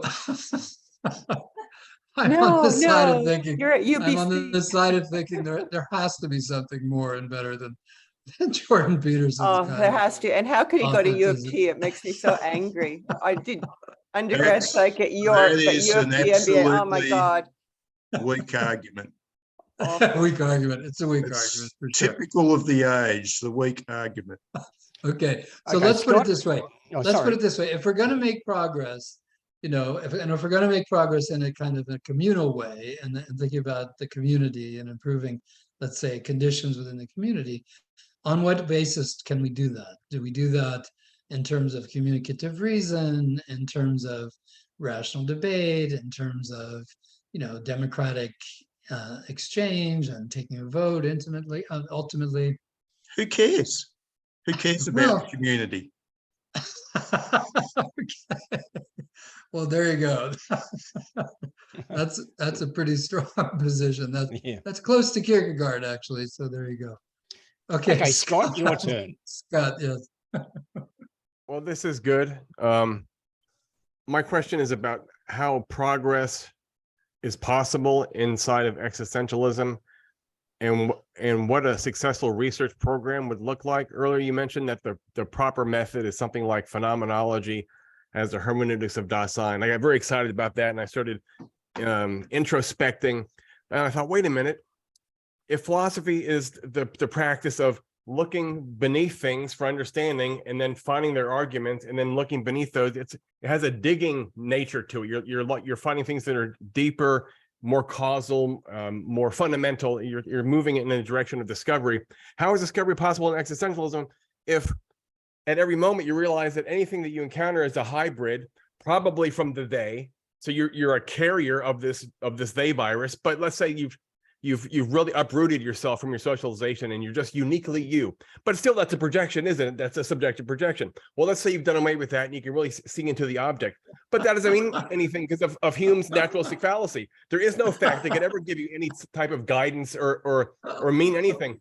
So is the absurdity thing really the final solution in existentialism? Because it seems like there's no encounter that you could have that you could recognize as being authoritative or as satisfying a criterion of truth or value or anything like that. So I guess the question is, how is research possible in existentialism if you're aware that everything that you're seeing is probably tainted with theyness or subjectivity? And even if God spoke to you, you don't have to follow it.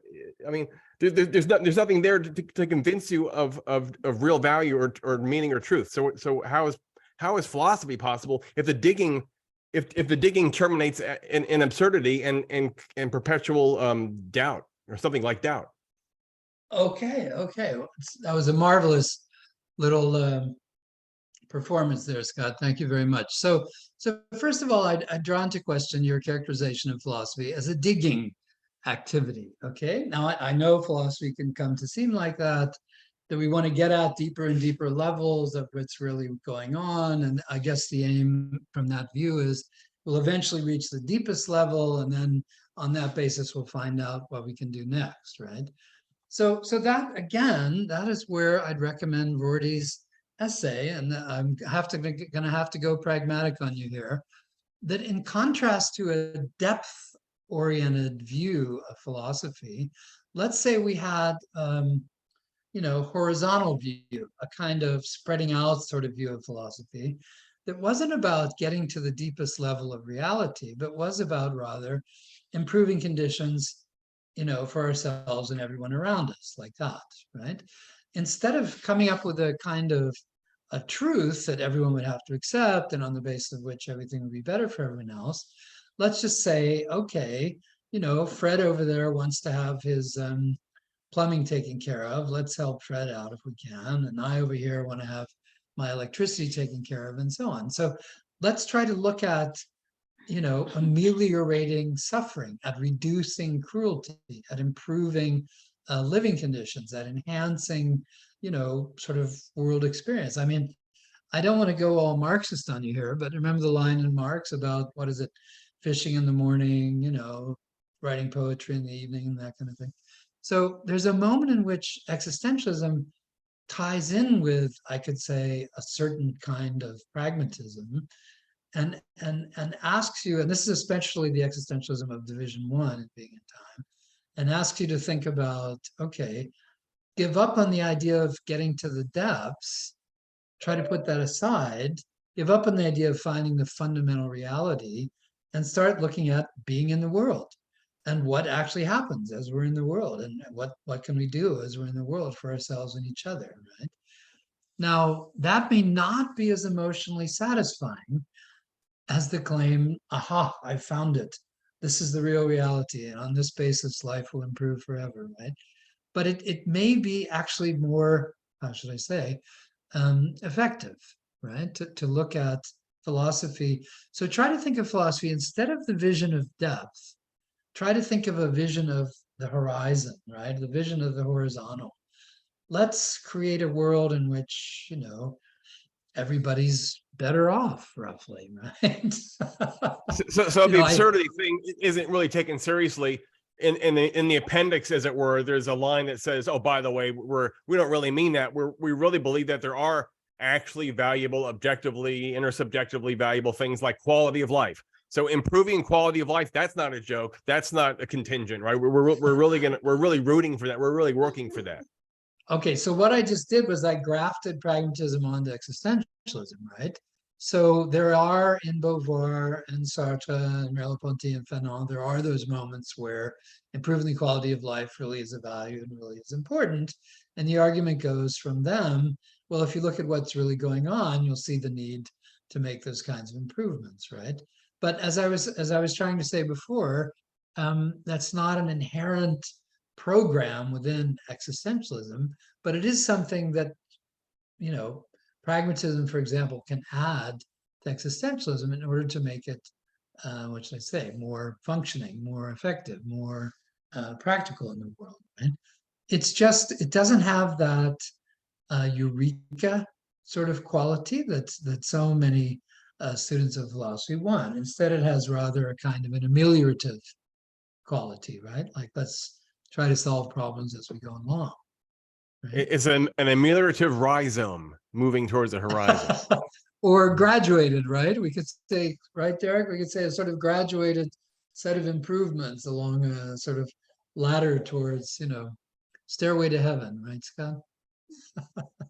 Okay, go ahead, Les. You've been so patient. Thank you so much. What's on your mind? Thanks, and thanks, Stephen, for a very interesting talk. There's been a fair bit of talk about existentialism and whether it has an ethic, and I had been certainly not well read in the existentialist philosophers at all. So I'm trying to speak broadly across the main existentialists, and it appears to me, and this is what I'd like to get your view on, Stephen. It appears to me that existentialists generally have a moral view that they're promoting about what has moral value. And it seems to be generally true that all of them find morally praiseworthy the person who acts authentically. And it strikes me that, generally speaking, authenticity is a moral virtue or a moral value that is maybe nearly universally accepted by all the major existentialists. So it seems to me, in terms of value theory, existentialists generally agree that there is one thing of supreme value or of enormous value, and that is authenticity, or people acting authentically. And it does strike me, if that's the case, it does strike me that there's a bit of a parallel there with the virtue ethicists. There's some ways of acting or some types of character. The type of character who's morally praiseworthy is the character who's able to reflect on their influences from their peer group, from their parents, their society, reflect on those and try and dig down to what they really want. So I'm interested to get your view on that. Yeah, so those are both great comments, Les. Thank you, and really clarify the situation very helpfully. Heidegger certainly promoted authenticity and an authentic view throughout Being in Time. But at the same time, he said repeatedly, I don't mean moral. So he rejected consistently the idea that this was a moral thing, right? It sounds like it is. It sounds like he's all behind it, but he keeps saying he's not, right?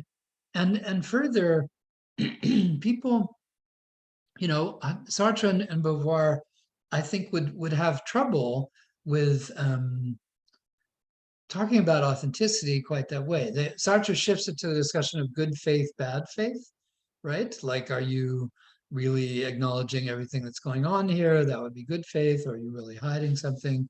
Beauvoir is much more practical and much more down to earth. She says, look, there's a choice. It's ambiguous. You have to kind of make the choice out of your situation. We hope you make a better choice, but you may not. It's like the line in Sartre where he says, if they choose fascism, then they choose fascism, right? So I do think you're right. There's a kind of consistent inclination towards an ethical position arising from one's situatedness, but whether it is strictly understood as authentic or authenticity, I'm not sure. I'm not sure all these people would share that. The greatest book on that is by Charles Guignon, Guignon, who in fact was Kevin Aho's professor. And Charles's book is called On Authenticity, and it gives a great overview of many of these different theories of authenticity. Now, whether it's close to virtue theory or not, there's already a good bit of work on that. That's a very interesting line of thinking, whether existentialist ethics are close to virtue theory. I think they could be seen that way, but they're not. Ethics in an existential tradition are not described as virtuous, really, right? So I think if you hold off the notion of the virtuous and hold off, all the kind of praiseworthiness that goes along with that, then you'd be closer to seeing some of the connections between existentialist ethics and virtue theory, right? Okay, now I think, James, did you have a hand up, or did you? Sorry. I was going to ask you a question, but I think it might be unfair because really the lecture is about Jean-Paul Sartre. There is a professor in Russia named Alexander Dugin who believes that. Oh yeah, Dugin. Yeah, of course. Yeah, very famous guy now. Yeah, very interesting. He says that Heidegger is the philosopher of the end. Right. Of philosophy, at least, right? And by defining the object as being itself, he reaches the essence, and then he applies that in his own philosophy to nation states. That nation states, Right. kind of like a super Marxism almost, and that the nation states have to evolve. They have to evolve into their authentic selves. They can't be challenged every time they take a step along the way. So what's your view? Well, so Dugin is, he's getting quite a bit of play right now, especially in the context of the situation in the Ukraine, right, and Putin's apparent position. So Dugin has a line of thinking that follows, just as you say, from Heidegger, that nations have an authentic essence. This goes back already to Herder in the Stephen H. Is he still with us? Yeah, Stephen H. will recognize this from Herder. The idea of a Volksseele, the soul of a people. It's like saying the Russian people have a soul and they have an essence and they can't be drawn away from that. I think that's an serious overreach. I think that's going very far on the basis of a few lines in Heidegger. And I think that's taking authenticity in a direction that he might have initially supported towards the end of Division 2, where he talks about resoluteness and the destiny of the people and that kind of thing, but then turned against in his later work when he saw what happened under Hitler, right? So I think the interesting thing about existentialism for me, as I've said, is that it can be a far left or far right sort of program. It has no particular right or left inclination built into it. I think it's quite open in that regard. It's a strength, but also a weakness, I think. And for me, that leaves room for people like Dugin. There are also, I don't know, James, if you're in touch with much of the scene in Germany right now, but there are many people, far-right movements in Germany, who draw on Nietzsche and Heidegger as their thinkers, right? As their prophets in a certain way. And Stephen's all behind that anyway. So you know, and I think these are overreaches. I think these are exaggerated readings, but these people, Nietzsche, as soon as Nietzsche writes about the blonde beast, he's left himself open for that kind of misreading, I think, right? And Heidegger, with his authenticity, you know, he didn't really describe exactly what he meant by that, and so it leaves room for all kinds of interpretations that I think go quite far away from what he actually had in mind, right? So, but Dugin's an interesting character. If you don't know of him, you should look him up. What is it, James? Dugin? Is that the spelling? I think That's so. right. Yeah, So Dugin. Yeah. Yeah. Mhm. Have a look at his work. Yeah. Okay, now Derek, do you mind if we go to 500309 there, because she hasn't had a chance to say anything yet? So how about you, 500? You got something to say there? You're muted. Yeah, you gotta bring off the mute. How's that? How's that? Great. Yep. There you go. Hi, just wondering, hi, just really enjoyable conversation. And I'm questioning why I don't more know existentialism from literature really, but I wonder why so much existentialist thinkers are still so relevant and so interesting, of course, when they came out of horrible times, First World War, Second World War, and France in the 20s, 30s, etc. And I'm wondering if any other new thoughts have been created from those in recent times, because Sartre, although those people are very popular because of the terrible time, George Orwell, all those kind of people living in that bad time of the 20th century. And I'm just interested in the correlation between history and these amazing thinkers. Okay, that's a great question. Thank you very much. I think the existence becomes a philosophical problem in times of great trouble, I would say, right? When all the apparent guidelines and conventions we thought we could rely on are shown to be inadequate. In those moments, existence, people start looking, the way Scott was describing before, people start looking for what's really going on at the deepest possible level, and they'll come to existence very quickly. Ontology, Heidegger would call it being, right?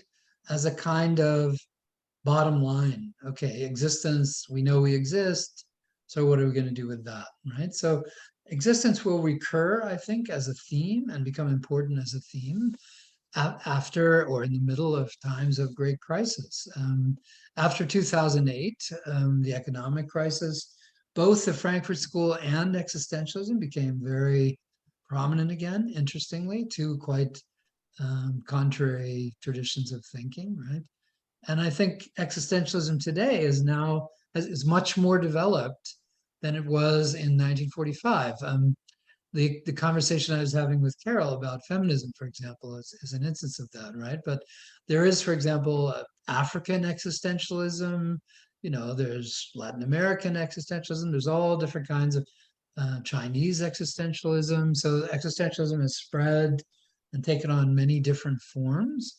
And I think the starting point is thinking about existence, but the conclusions vary in the extreme. And this is what I mean about existentialism as a hybrid kind of tradition, right? It's its great strength, I think.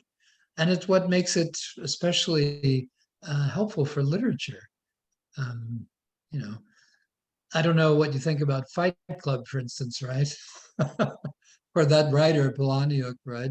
But there are writers like that who kind of continue in a Dostoevskian vein and bring up issues of fundamental concern that I think are worth thinking about. Right?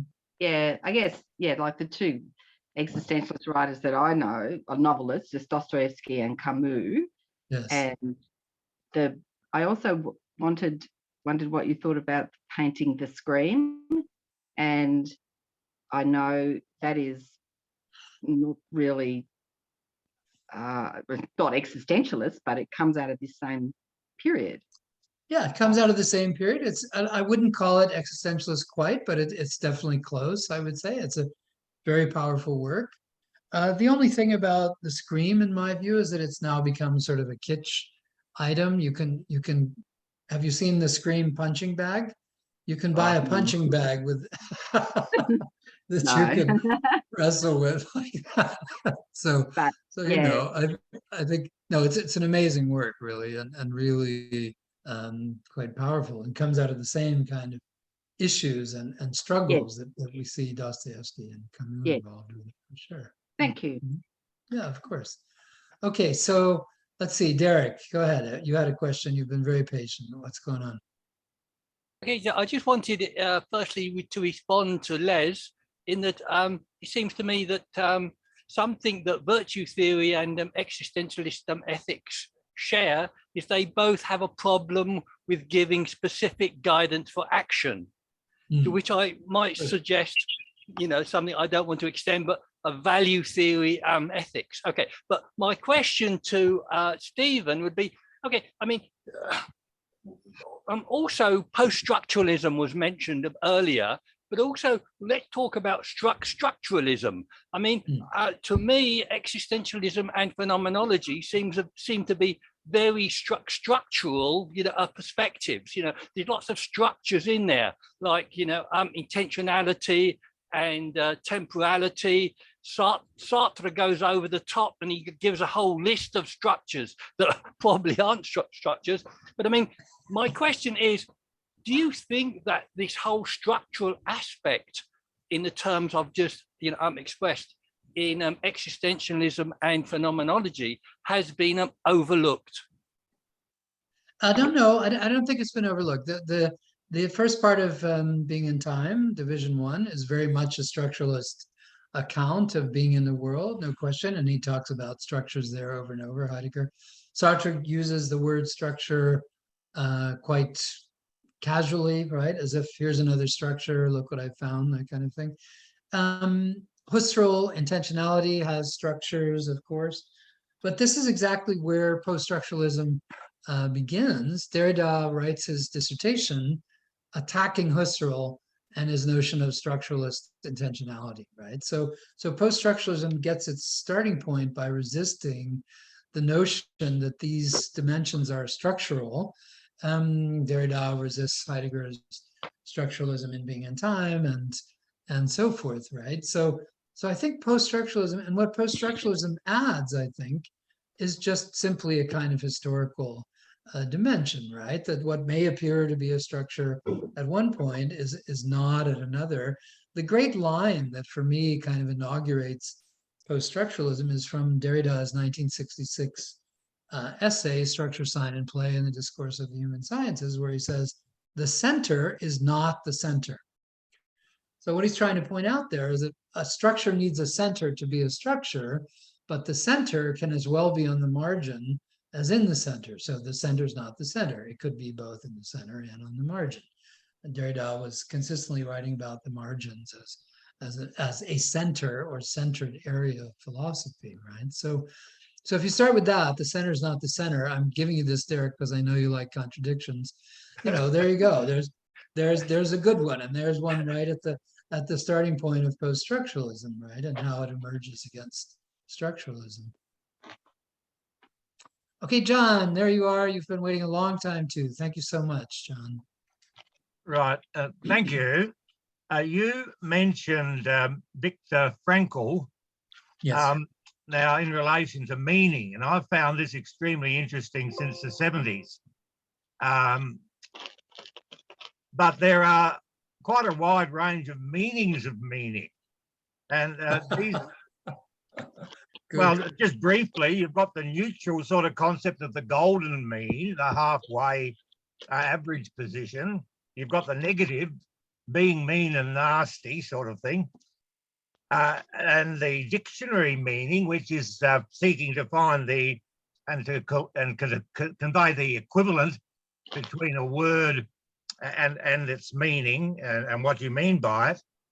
But the one I think you were referring to was what you would call the grand or the macro meaning. That's the overall philosophy of the universe, which many religions claim to have. But it's interesting that Viktor Frankl doesn't quite hold any of those. No. Well, I heard him speak in the 1970s, and I was very impressed. yeah. And I was expecting a presentation of the grand macro meaning of the universe, perhaps from a Jewish context and in the background of the Nazi Holocaust. But he spent most of his time on what I would now call micro meaning.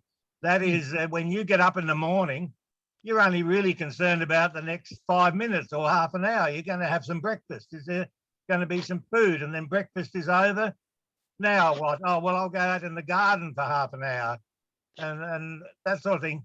And so the meaning with Frankl brought it right down to the micro level, and his book, The Meaning of Meaning, or whatever he calls this book, I think people sort of think he's on about a grand meaning, but from what I remember, it was more a micro meaning. I just wondering if you have any comment on that. No, I think you're absolutely right, John. That was Frankl's approach. It's called Man's Search for Meaning. And his idea was we live in a world that is fundamentally meaningless. So it falls on us to make our own meanings, and our meanings will begin at the micro level, the incremental level. Everyday decisions, everyday choices, everyday movements, activities, right? So you're absolutely right. Frankl's approach is much more on the micro level. I really appreciate your contrast between micro meaning and macro meaning. The macro meaning is what allegedly has come into question under postmodernism, incredulity towards meta narratives, right? This would be macro meaning. But there's a third issue for meaning to think about here, John, and I'll refer you to a marvelous, very troubling passage in Hegel's work, The Phenomenology of Spirit, where he says, the very nature of language prevents us from saying what we mean at all. And he takes the three words, this, here, now, and he says, look, as soon as you say the word this, you're referring to a generalizable thisness. So language takes it up and universalizes it immediately. Here is no longer just here, it can also be there. Now is no longer just now, it can also be whenever. So on the basis of those three words, this, here, now, Hegel shows how language has a universalizable level of communication, prevents us from referring to specifics, prevents us from holding on to the meaning of what may be most particular or most specific to us, right? It's a remarkable claim from 1807. And Hegel doesn't draw a pessimistic conclusion from that. He doesn't go all Kierkegaardian and say, okay, that means there's no meaning. What he says is we get to continue trying to create new words, new concepts to address what we mean more fully, more adequately, more sufficiently. Right? So I think I would add the discussion of meaninglessness to what you're talking about, John. Micro meaning, macro meaning, meaninglessness. You know, where is meaning? How do we identify that? How do we put it in language? Do we live in a world of pure meaninglessness, or is there meaning already in the world in terms of the way the world reveals itself to us, right? I think these questions of meaning are fundamental and certainly characteristic of existentialism as well as other. So you're suggesting in a way an ongoing process of meaning making. Yes, absolutely. Yeah. You know the Nelson Goodman book from the 50s, John, called Ways of World Making? Nelson Goodman was a visionary sort of analytic thinker. Ways of World Making is a brilliant work that talks about that. That talks about ongoing ways of making meaning as ongoing ways of constructing worlds. And it's a wonderful book, very refreshing read, very accessible. Right? Who was Bless, the author? You know it, do you? Pardon? No. Who was the author? Nelson Goodman, Goodman, Nelson Goodman. Les, do you know it? Do you know that book, Ways of World No. Making? It sounds good. No, I Right. haven't come across that one, no. Okay, Stephen, there you go. Stephen H, here we go. What do you got? I was just curious, you mentioned, was it Johannes Herder you're referring to, the contemporary of Lessing? Yeah, Herder, that's right. I meant Herder, right? Yeah, the guy who came up with the notion of the Volksseele, that every folk has a soul, and you can't. This is where Dugan follows that line. I'm not sure he knows Herder, but he takes it up from Heidegger, right? And the idea, it's like the idea of Mother Russia, right, Stephen? There's a long history of a figure, Mother Russia, and Mother Russia is the real soul of the nation, and so on. And that can be a very powerful, very motivating, very inspiring sort of icon, right? So I don't know. Those of you in Australia, is there a particular figure in Australia who is the founding entity of the nation? Like in the United States, they have some crank called Uncle Sam, right? Maybe ours is Ned Kelly, who's an outlaw, a bushranger. Ned Kelly. All right. Okay. Even I know about Ned Kelly, David. Okay. That's very cool. All right. I was just wondering, how do you think Lessing and Herder compare? They were contemporaries. I've pointed out to people that Hegel, well, yeah, he did a great work, but he stood a bit on Lessing's work. Oh yeah, absolutely. And Schiller, right? It goes Lessing, Schiller, Hegel, all three, right? No, I think Lessing is absolutely marvelous. Stephen, did you know that he was a gambler? That he was an inveterate gambler, Lessing. And so he'd make his little money from his essays and then run off and gamble. And he was doing that, he always said, to test out his theories, right? So Lessing, for me, Lessing is a marvelous figure, a very non-classical Enlightenment thinker. But he sort of major little work there, The Education of the Human Race. Huge. The interesting thing is it's not really anywhere without passion. Right, that's right. Lessing he was a librarian, wasn't he? Yeah, that's possibly driven to passion by the death of his beloved. Yeah, very good. And like Kierkegaard, right? Kierkegaard says faith is a passion, and we all have passion, so we're all faith. We all have faith, right? So Lessing is a very, I love he's very sardonic, very ironic, very witty, very just a sparkling writer, absolutely marvelous figure. Whereas Herder takes himself just very seriously, and Lessing doesn't really. So, and I think that's a great contrast from the time. Well, sorry to say, I haven't read him much. Lessing or Herder? I mean, no, Herder. I haven't. Yeah, so I know of him, but look up Herder. He's the great, in a way, from the German view, he's the great founder of Romanticism. He starts off the whole metaphor setting out on a new voyage. Remember that? That's something Nietzsche does too, right? Where a new world emerges for us as we set out across the oceans. Herder develops this metaphor and builds a career out of it, really. So, okay, Scott, here we go. One more thing, Scott. Okay, I was wondering, how does one distinguish between deep-seated prejudice or an imprint from social construction that has been there so long that we think it's our authentic self from the truly authentic self? And does Sartre give a criterion of recognition that's different from Heidegger's? So if we want to reflect and maybe discover our true self or our true nature, our authentic self, how do we distinguish between how do we do that authentic self and something that's just been there so long that we think it's really us? That's great.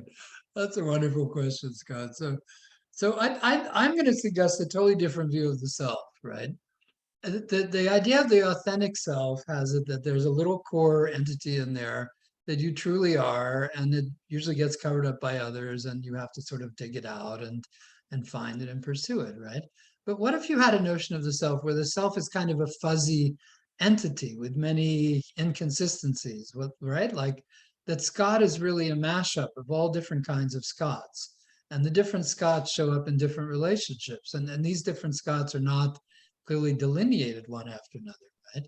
So what if it turns out that the authentic self is already a bit of a mashup, a bit of a hybrid, a bit of a combinatory entity, of which at some moment some dominates and another moment another does, right?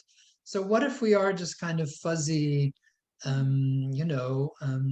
unfinished projects emerging over time with different features dominant at different moments? You see how that turns into a kind of existential view, right? So the authentic self is features, just whatever configuration happens to be active at the present moment. Is that it? or that we seize and make the most of, right? That we take on and say, okay, this is who I really am. This is who I really am now. This is what I really want to do now. And here's what I'm going to do, right? And I mean, that's a very, you have to admit, that's a very powerful kind of thinking that a lot of people buy into today, right? Like I'm fully behind this. This is who I really am. And for me, the great joke on that, I've spent a lot of time in Germany and so on. And in Germany, there's a car company, you might know it, called BMW. And they advertise the BMW person. Who is a BMW person like this, right? And are you really a BMW person? Well, come to your BMW dealer and you can find out like this, right? So that's kind of authenticity taken to an extreme that I'd really want to put into question and say, well, maybe today I want to have a BMW, but tomorrow I don't care about that. So let's do something else, right? So I would suggest a completely different view of selfhood. It's not like a little, kernel of an oak tree. It's like a self that is constantly evolving and fuzzy ends and, inconsistent and contradictory the way Derek likes it, right? We're massive contradictions, right? So, okay, James, here we go. You guys are great. Wait, by the way, I hate to say it. Wait, David, you warned me. You said these people would go on, and I love it. It's really a wonderful group. That's great. What have we've So got it's a up to huge, you as to how long you continue. well, we've got a huge number of people here still too, which I'm really impressed with. So good for you all. I've really got to I've got to applaud you all for your bringing this energy to the discussion. Yeah, I'm right here. My throat is gradually starting to, I guess I'm starting to think about whiskey, you know what I mean? So I may have to call it off here in a minute. Okay. Anyway, James. Yeah, I want to hear another call from James. And then Carol, you got a comment, Carol? Okay, so go ahead, James. What do you got? Yeah, talking about the self. Are you referring to the fractured self? Does existentialism depend on this kind of fractured self that is? I think so. That's a great idea. Yeah, the fractured self. Yeah. Does that go back to Kant? And because it was pointing out by just described by Deleuze as this very important idea of the fractured I that goes back to Kant's notion of time. It's a time that really fractures the self, right? It can, yeah, you can take it back to Kant that way, but right, the main thing missing in one main thing missing in existentialism is quite the categorical element that Kant had, right? I'm sure we have some Kantians in the group here, so I don't want to step on anybody's toes, right? But that Kant was a bit categorical about this and that, and existentialists tend to be resistant to that and tend to put that into question right off the bat, right? So fractured self for sure, split self, no doubt, hybrid selves, confused selves for sure. Deleuze is a great representative of that tradition of thinking for sure. And yeah, I think this would connect him with existentialists, no question. David, did I just read you had an 8-hour meeting the other day? You had led a meeting that went on for 8 hours?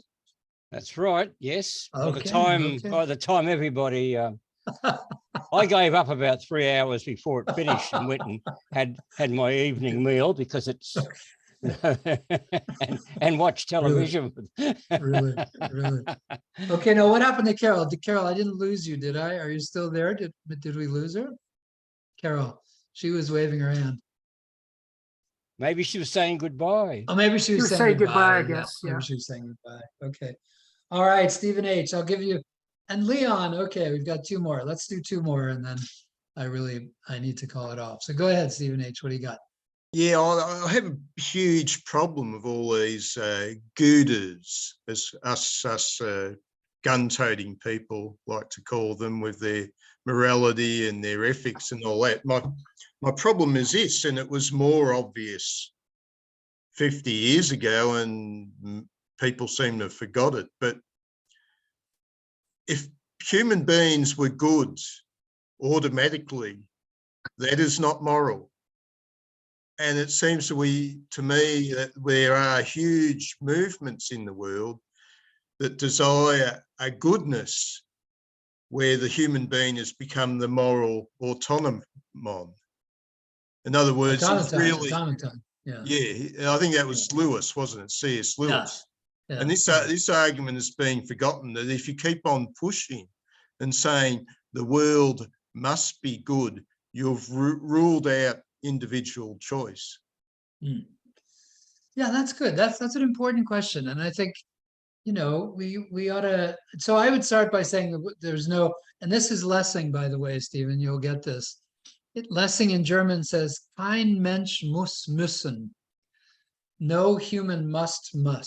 So there's no must in being human, he's saying, right? And so instead of must be good, he would say, well, you could be good or you could be bad. You could have a variety of things, right? And I think what you're talking about, and I think the complaint from Lewis and others, is a kind of enforced group thinking, herd-like behavior, that a certain kind of behavior is necessarily good in at any moment, right?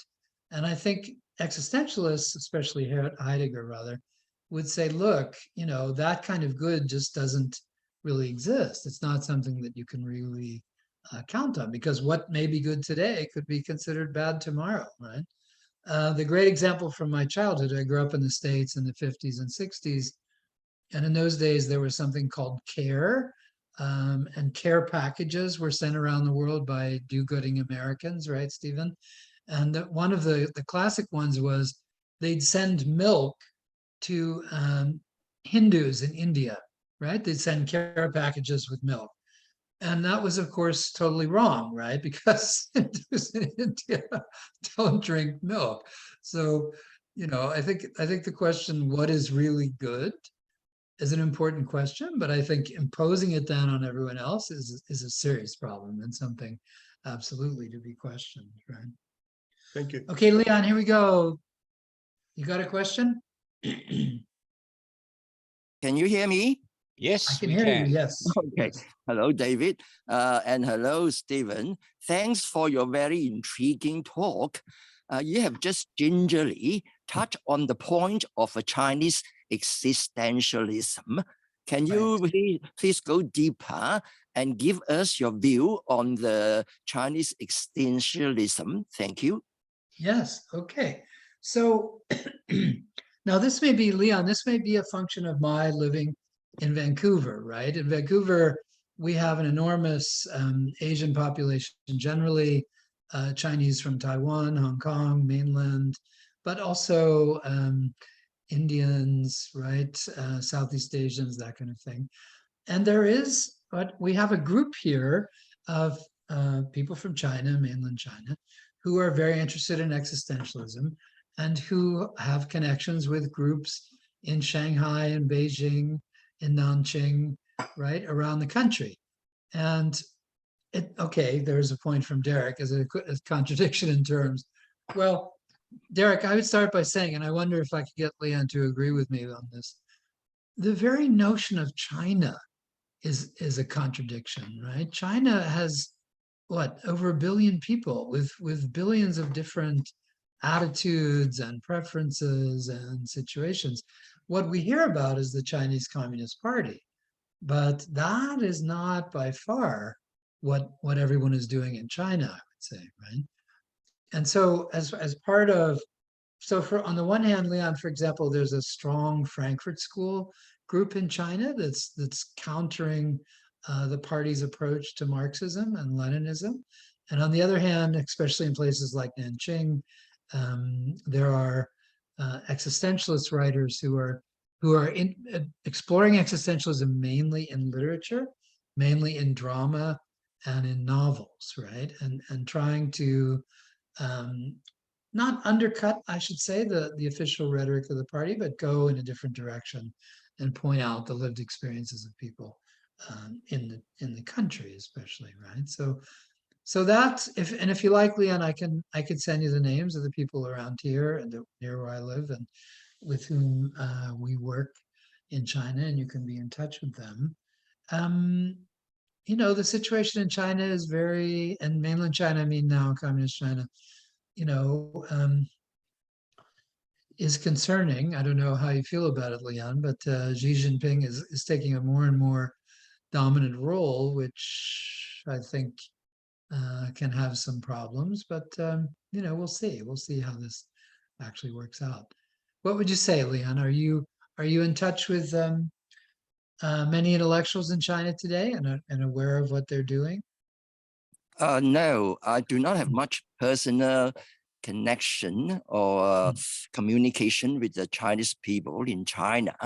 It's mainly through a radio program or in Australia, a Chinese radio program that I try to get more knowledge and understanding. But your point about contradiction is interesting. I must admit, I do not have much understanding of the existentialism in China. But the point of contradiction, can you expand that a bit more? Because that is not the general feeling I have about the people in China, but not so much about the government, because it's all very much under the cloak. The government is never transparent, so you can't really see the deep truth. But as far as the people go, they seems to know what is the trend and what to expect. They don't see much contradiction in a sense. Okay. So here we go. Now, this is also for you, Derek, clearly, right? Because of your interest in contradiction. But actually, Leon, one of the great essays, if one can say this about Mao, one of the great essays by Mao Zedong is on contradiction. It's called On Contradiction. It's from 1937, I believe. And he writes about contradiction as the motor of revolution. He says it's only because the contradictions in Chinese life are appearing now more forcefully that now we can carry out a successful revolution. And you know the rest of the history, right? The Long March and so on, right? Contradiction in contemporary China is in terms of, in my experience, how people respond to official statements from the government, from TV, that sort of thing. I have a good friend here whose family owns many acres of tea growing property to the northwest of Shanghai, right? And these people have owned this property for centuries. They're very successful at growing many different kinds of tea. They exist in a world that would seem to be completely unrelated to the official world of the Communist Party. Their eldest son is a major calligrapher in China today, and his son is a major painter in China today. And so these are people, you know, who don't, I should say, conform, and who don't support, but who kind of work in a sort of internal resistance to the official line. And my suggestion, Leon, is that there are probably many millions of people doing this in China today. And, you know, I think all of that would speak to the point that contradiction is still possible within China and could still provoke further, even more dramatic changes. Thank you. Yeah, you're welcome. Yeah, very interesting to know that. You just mentioned before about contact with the groups in Canada. Yes, that is associated with the Chinese community. Could you put in those details on the chat? I will. I can't do it on the chat. I have to look up their names and get their addresses right for you, but I'm sure they'd be interested in talking to you and and sharing their experiences. So let's do it with David. David, do you mind? I'll send you some of the names of these people here and their connections in China, and you can send that on to Leon. Okay. Okay, do that. Okay, here we go. Derek, Thank now you. this is the Thank you. last one for me, unfortunately. I'm starting to turn into a pumpkin. So here we go, Derek. What have Okay, you got? sorry. Okay, sorry you're so tired. Yeah, I think that It's okay. Leon comes from Singapore, where I've lived for the last 40 years. To me, Oh, China, the fabric of the Chinese culture seems to be very, a consensual, without getting into cliches. I mean, there seems to be a great, for thousands of years, one can see in Chinese, a philosophy, huge, a consensus in how the philosophy has worked itself out, thinking the what is, Analects, Confucius, yeah. yeah. So, Yeah. okay. So I'll just keep it brief, and I think I'll just end there. Okay. Amazing. Okay, very good. Let me end with a plea for a new kind of philosophy. And I think Derek's remarks and Leon's remarks and some of the remarks, Carol, point in this direction. We often treat philosophy as if it's just a smallish group of, Western European men. But the more we can open it up to new, I should say, cross currents. For example, I've always wanted to teach a course, Derek, on Confucius and Kant, on the Analects and the Second Critique, like this, right? To say, okay, now I've taught courses on Rumi and Hegel. You know the Persian poet Rumi, right? Yeah.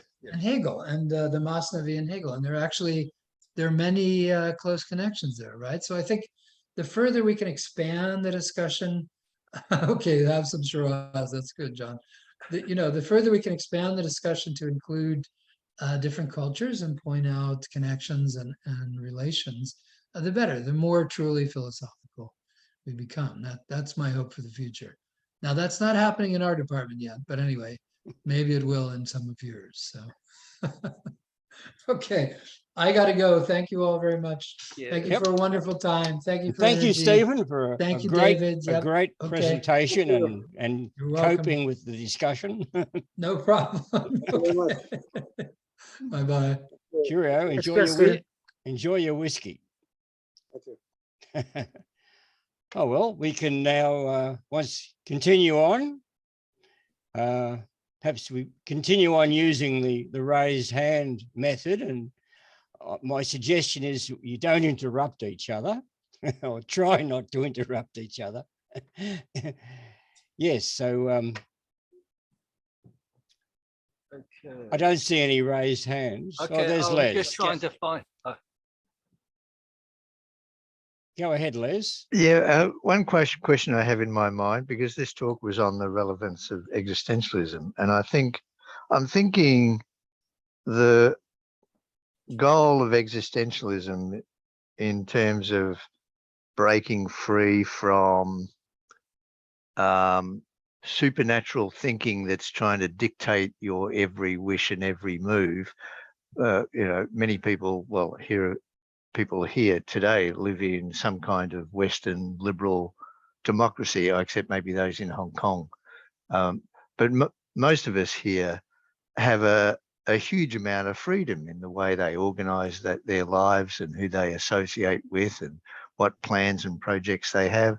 So I'm thinking the goals of existentialism have been mostly realised in Western liberal democracies, except, and I think Stephen touched on this point, except in the United States, where authenticity in terms of bucking against tradition and bucking against experts and bucking against authorities has now gone too far. And some people are seeing themselves too much as existentialists. So putting that problem to the side, because the US is a bit of an outlier case. So I'm thinking, does existentialism, the existentialist philosophy, have anything really new to say to people in Western liberal democracies? I suppose in terms of bucking against God, what you'd have to do would to see how the religious existentialists handle that issue of the supposedly authoritarian and interventionist God, and how they how they deal with it. Yes, and of course the point is that most of the existentialist big names are in fact religious. When you think of the Christians, Dostoevsky, Kierkegaard, etc., as well as the Judaic, Kafka, Buber, Frankl, as John was mentioning before, and Marcel, of course, Catholic. Yeah, so there we are. Berdayev, the Russian Orthodox. Yeah, so well, there's a quest for you, Les, to have a look at how they cope with you know, like you have, for example, to go off on a slight tangent, Tolstoyan anarchists. Well, how on earth can one be an anarchist with the usual portrayal of God? Anyway, it's enough for me. Derek. Yeah, okay, so Les sees existentialism as a reaction from religion. I mean, in my life, religion was very important when I was younger. It's completely in the past now, but I see it, I find that existentialism is a response, not exactly a reaction to postmodernism, and more recently, you know, analytic philosophy. I mean, these philosophies are very, you know, are constricted. I mean, there's no place in them for the human being as he really is. Whereas existentialism, it's full, it deals with human life, the nitty gritty, anxiety, hope, death, all these themes, feeling, you know, being in the world, all the themes that are really important to being in the world are handled by existentialism. And that's why it is so important to me. Okay, I mean, one may absorb all these ideas and say, well, I'm no longer a existentialist because all these ideas are within me. I don't need to state them any longer. But that's my view. Oh, James, your turn. Okay, I can't believe I have to defend the United States. Yeah, it's true. If freedom sort of seems to be required. In other words, in order to belong to a political party, you have to express yourself as somebody who is free, and it is the motif of the nation. You know, it is, in other words, America strong and free and all that. And I believe Canada borrowed that. You know, so so you know, we're not the only ones that labor under such illusions. But and we had we had our own 18th century philosophers like Benjamin Franklin, you know, who was a scientist, but we had and an entrepreneur, but he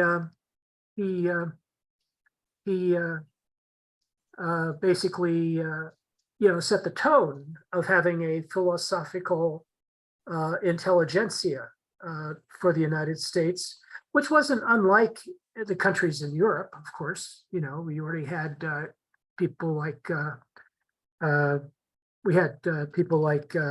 Hume and Hobbes, you know, before him. So and Locke, of course. So so we were just basically, in a sense, we were following the European tradition, which everyone has in the West, and what we loosely call the West, the Australia, the United States, Canada, and very loosely, and Europe. So this idea of the rationalist tradition turning into a kind of political liberalism, let's call it that. You can use your own, you might have your own term for it, but we have this notion of a political liberalism, which we have to follow. And or we're going to be a little bit square. We're not going to fit in. You know, you're not going to be the right kind of Democrat. You're not going to be the right kind of Republican. You're not going to be, maybe you have that situation a little bit in Australia too, after all. So yeah, so this is sort of the dominant political theory, and it defines to a certain extent the dominant philosophy. The dominant political philosophy determines the dominant humanist philosophy, or the dominant life philosophy, let's say. So and existentialism, I think, is a real alternative. I don't think there is I don't think what happened is existentialism determined that these countries were going to become more, develop this meme of self-independence, but existentialism just simply grew upon the contradictions between dogmatism, the dogmatism of the church, especially in France, thinking about France, the dogmatism of the church, and this idea of liberté, fraternity, égalité. So the contradictions in the society grew to a certain extent into existentialism. And I think existentialism in its pure form, if you'll just excuse me for saying that, well, that might be something like the intellectual existentialism of Heidegger, or the original existentialism.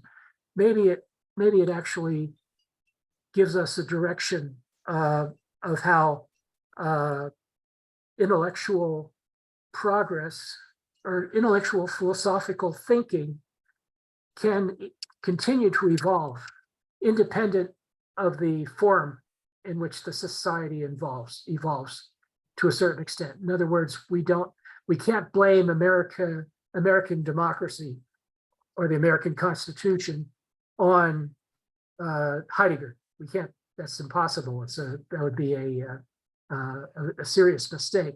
So, but what we can say is that, but we can blame Sartre on Heidegger to a certain extent, and all these people were his students. So we can say that yeah, maybe there is a kind of a process that's independent of the political reality. That's just my answer to that question. Philosophical process, which is completely independent of the political reality. The evolution of the social concepts and memes. Those memes came out of John Locke and people like that in the 17th century. John, your turn. You're muted, John. There you go. Okay. Yeah, I just want to take up this issue of religion. People keep bringing that up, and but they're dealing with it only on the literal level or the surface level. Now, David Tacey has been giving the Jung Society a series of talks on religion as metaphor, and he's written a whole book on this. And he says that it's only the fundamentalists now and very few mainline Christians who are still dealing with religion as literal or as surface. In other words, the supernatural angels and devils and all this sort of stuff. They are now they're depth Christians or depth religion. In other words, they're simply taking their religion to the depth of the unconscious, the collective unconscious, then which they see is expressed in the conscious ego with the choices and finally the conscious self, which also fits in a bit with Freud and his id instinctual level, then the conscious ego level, and of the superego or the higher self or the conscience. And so these three levels are very much part of Jung and Freud, and a lot of religions now are dealing with that. And this caricature that all religion is literalistic and surface level is no longer applicable. And I think that if we see that, and we see religion as expressing the language of the psyche and the archetypal dimension within, it gives a completely different picture of religion It's not something that depends on some external cosmos that religion has developed, but it's in fact expressing the inner psyche and the archetypes of the psyche. And the soul then uses this language, mythical language, symbolical language, but it's in no way saying that these things are actual facts, actual realities. Garden of Eden, right? That's an expression of the concerns of the psyche and the choices being made. And in fact, if you look at it a bit more closely, you see that the fall is in fact the church used to call it the fall. It's actually the rise into consciousness and into making choices. And that was another theme today that came up a lot, of having to make choices all the time. Well, depth psychology acknowledges that that's an extremely important aspect of the second phase, where the psyche accepts the challenge to make choice making. It's an important aspect of its life. So I just want to correct this idea that when we talk about religion, we're only talking about the literalists and the fundamentalists. Most of the people that still claim to be religious, they're seeing it in terms of metaphor and symbols, not in literalism. That's just my contribution. I might be wrong, but I reckon I'm right.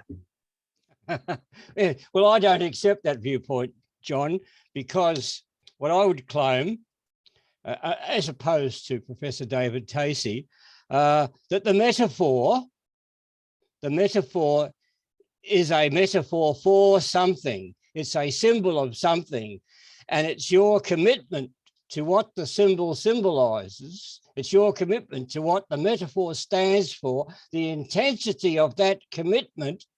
That is the intensity of your religious commitment. So the metaphor can disappear completely, but what it symbolizes is still there, and it's your commitment to that quest that the symbol symbolized. That is the point, in my view. It depends which direction you're going. If you're going from a metaphor then to a matter of fact in the external world, that's going outward. But this is starting with the internal archetypal realm that then needs expression in metaphorical language. And so the metaphor is what is being expressed in the myths and the legends from the archetypal dimension. Now, obviously, you have to accept Jung's idea that there is this collective unconscious. And I've been in the Jung Society since 1975, been on the committee since then, actually. So I've become pretty familiar with it. And I feel that is in fact a good way to understand myths and fairy stories and dreams and things like that. And so metaphor, you've got to make sure which direction you're moving with the metaphor. But from this way, it's moving from a psychic reality. But metaphor can also be something that's dealing with a physical reality out in the outer world. So yeah, you've got to distinguish between the two uses of metaphor and the directions. Akiva, your turn. Thank you. Yeah, in terms of the relevance of existentialism today, Stephen gave us a lot of food for thought.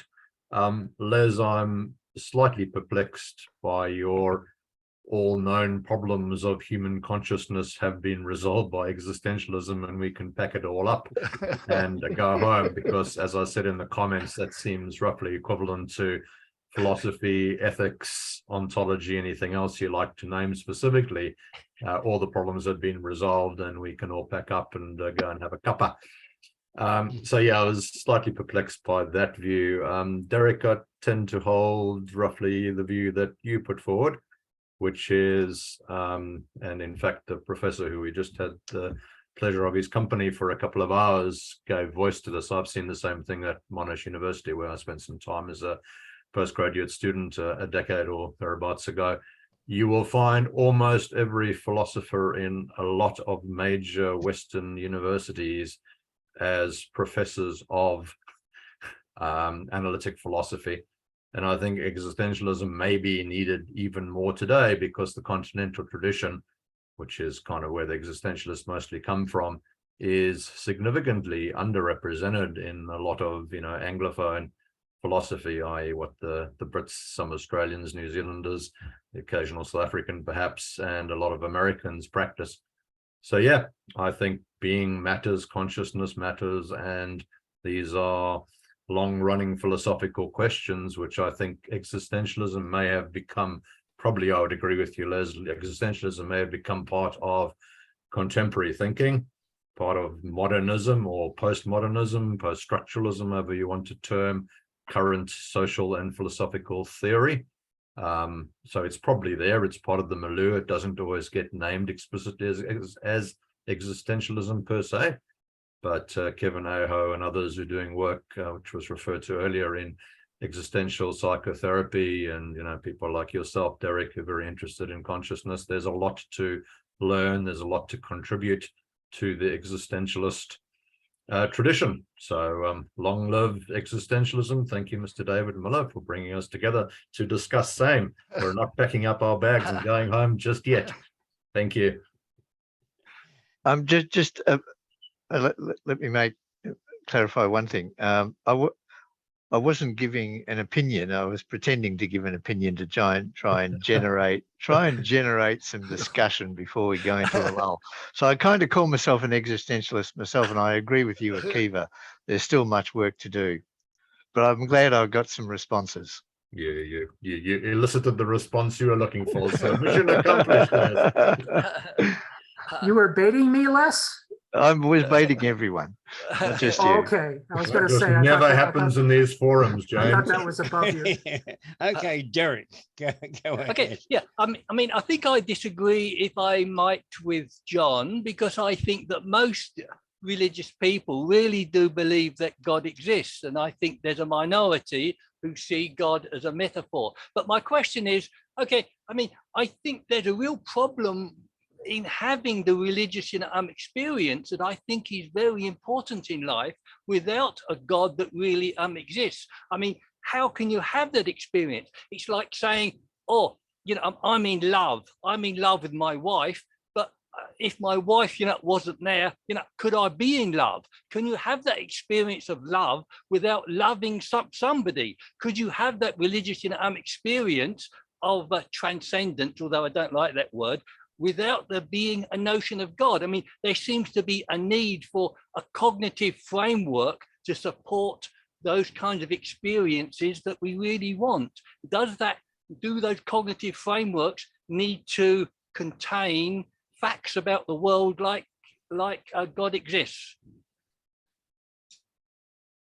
Okay, that's my question to you all, of course. I'll make a comment. One of the issues in religion 2,000 or 3,000 years ago was that they had the view, it was the Hermetic view that as above, so below, or as below, so above. So religion always had a parallel story. It had two parallel stories. One was on earth and the other was up in the sky. Now, the up in the sky, they simply converted all the constellations to heavens and hells and ships and sailing, and all these Greek characters up in the sky made tremendous myths. But at the same time, they did their best to make them actually take place on Earth. Hercules is the best example there. He's a great solar hero, but he's also had the 12 labours on Earth. So we're not used to that now. We've ruled out heaven, and more or less the sky is for the astronomers. But we just ignore all the myths and the religious imagery that grew out of the sky.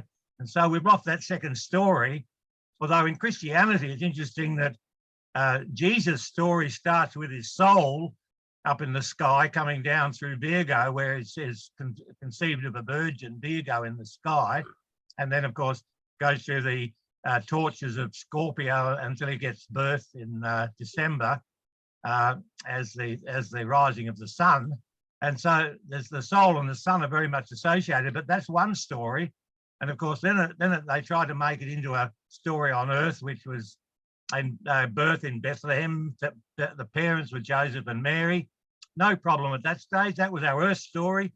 But we've also got the magical heavenly story, but the Gospels then brought the two together. And that's where Christianity has so much trouble today, is trying to sort out these two levels of story, and not hardly any of them have actually addressed that issue. They just sort of either take it or they dump it. So there are a lot of important issues in religion that need to be sorted out.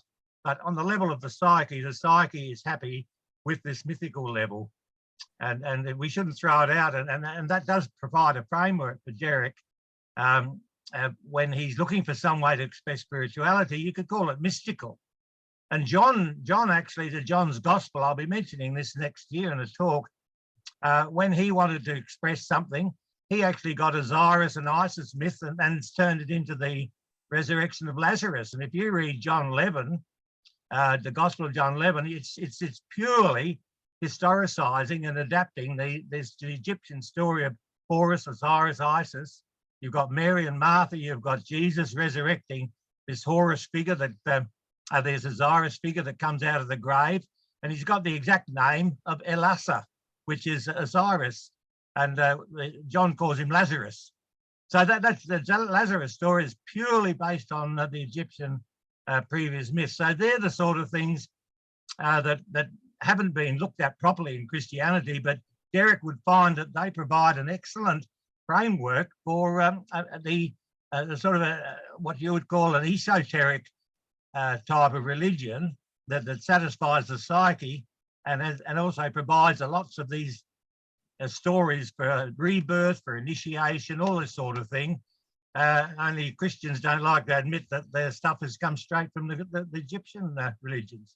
Anyway, there's a few thoughts, but Derek, you've raised a very important point, and Christianity has hardly started to delve into this. Okay, Les. Yeah, John, you raise a really interesting question about the nature of belief among, I'll just pick on Christians. Here in Australia, in the last census, 44% of respondents in the national survey identified as Christian. And the big question is, look, I can break it up into roughly three groups. There are those Christians who are fundamentalists, believe in biblical inerrancy and biblical literalism, fundamentalists, Pentecostalists. I think they're pretty much in the minority. And then there's the group who thinks that, Jesus was not divine. He was, pretty classy fellow and taught us a few things in ethics, but he was a pretty nice guy and we should follow him. There are those kinds of Christians, but they still believe in some kind of supernatural force, but it's largely an impersonal force. So a bit like a Christian version of deism. So that's the second category.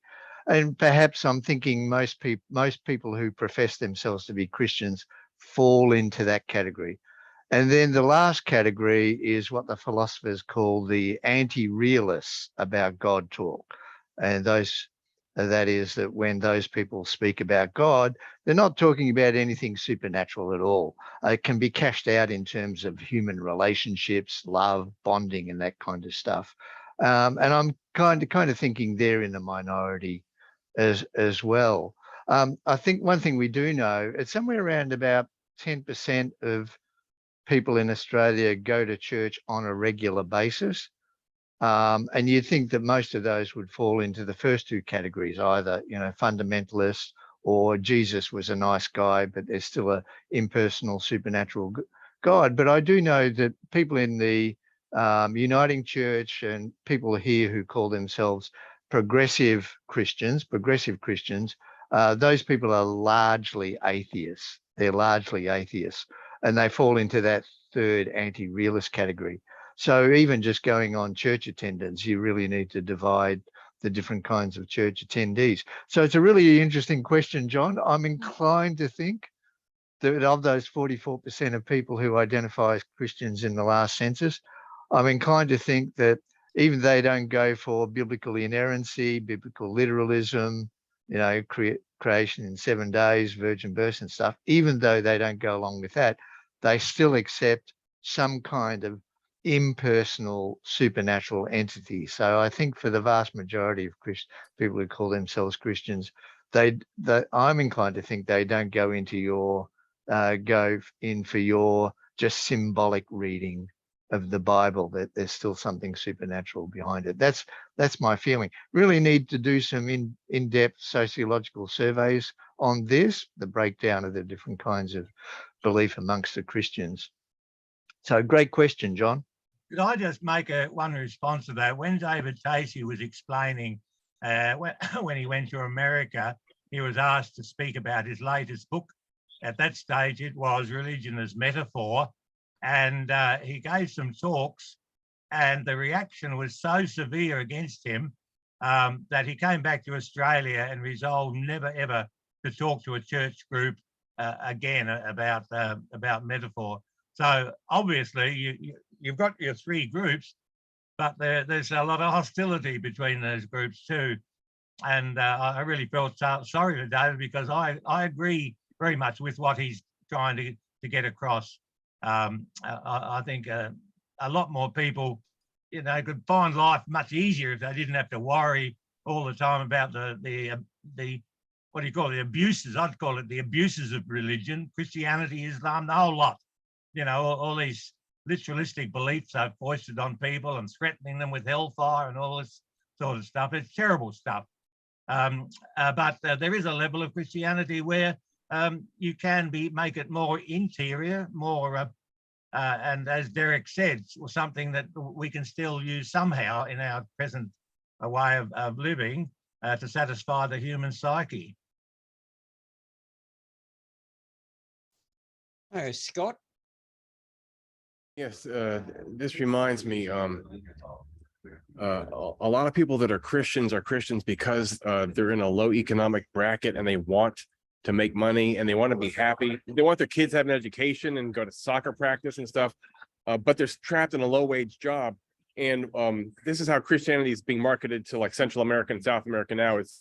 And this is why the Protestants are winning out against the Catholics, because the Catholics are more humane and the Protestants are more money making. But my point is, these people who would be open to the metaphorical reading of Christianity won't allow themselves to think that way, because they think that God will read their thoughts and their wages will go lower, or their son won't be cured of cancer. Because to satisfy God, you have to believe in him and not take his Bible as mere myth. So it's hard to get these people to understand that, yes, these stories are actually parables, they're metaphors, they're picture stories. They refer to psychological facts that are actually very deep and mystical and profound, like Jung says, but the stories themselves are just crutches. You can't tell them that because they're afraid to think that, because if they do, they're not going to get the gold that's going to come in the mail. It's a real problem. Because they're just this far away from really being able to enjoy religion, which is, you read it like it's a foreign language. You read it like poetry, and it really can produce an altered state and produce mystical experience. It's actually great, but they have to read it like it's a newspaper because God wants them to, according to their evangelical money-making Christianity. It's like it's a real self censorship. They won't allow themselves to read it. What's the word? Figuratively, they won't allow themselves to do it. Right, Derek, you've got your hand raised. Yeah, okay, so I think these people are justified in having that fear. And before I get onto that, I'd just like to ask David Casey. I've had a quick look at the contents of David Casey's book, John, and would you say that although he's into a metaphorical interpretation of religion, he still believes that God exists, behind it all? Now, I mean, that's my question for you. My question for the room is that still, don't you think that in order to be in love, you need to have someone to love? In order to have the religious experience, that it's not to be undervalued, you need to have a God to support the ideas of your religious beliefs. Just having a theory, just having a philosophical theory may not be enough. You need to have some kind of fact or real existent to support it. That's a phenomenological point. That's a existential point. That's talking about the character of consciousness, what consciousness needs. It needs a supporting structure. Okay, I finished. Oh, I could just make a brief comment there. it's quite good to distinguish the Bible as a soul book, and as it was 2,000 years ago, it really functioned as their science textbook, because the logos principles that were coming out of Greek philosophy made a lot of sense to the people about the universe. Logos was this rational principle that guided everything. They had to explain why the sun rose every day and set and then disappeared into the underworld. They didn't have a static sun in the middle of everything. They had very much a moving sun that was, and all the whole sky was moving. So they needed explanations, which at that stage they accepted as their science. But what we're talking about now is Christianity or religion or whatever in the 21st century. And of course, we have to distinguish between our science textbooks that are going to give us empirical, verifiable data, and the soul book, which is going to give us the myths that are produced by the psyche, the depths of the collective unconscious. They're expressing archetypes. And so we now, every age has to rethink its sacred book. Islam is not prepared to. Fundamentalists aren't prepared to in Christianity. But it's something we have to do. We have to distinguish between the Bible as a soul book, which is metaphor and symbol, and then our science textbooks, which can tell us the age of the universe. And after all, I think one of the greatest cognitive incidents of cognitive dissonance must be, when the fundamentalists are told they have to believe the Earth's less than 10,000 years, and then the kids go to school and they're told that the universe is about 13.7 billion years old. Now, there's a hell of a difference between 10,000 years and 13.7 billion years. That must create tremendous cognitive dissonance for these sort of people, whether they're school students or followers in churches. So, I just wonder why they don't see that something has to be done about that. Stephen, your turn. I was just going to bring up the point.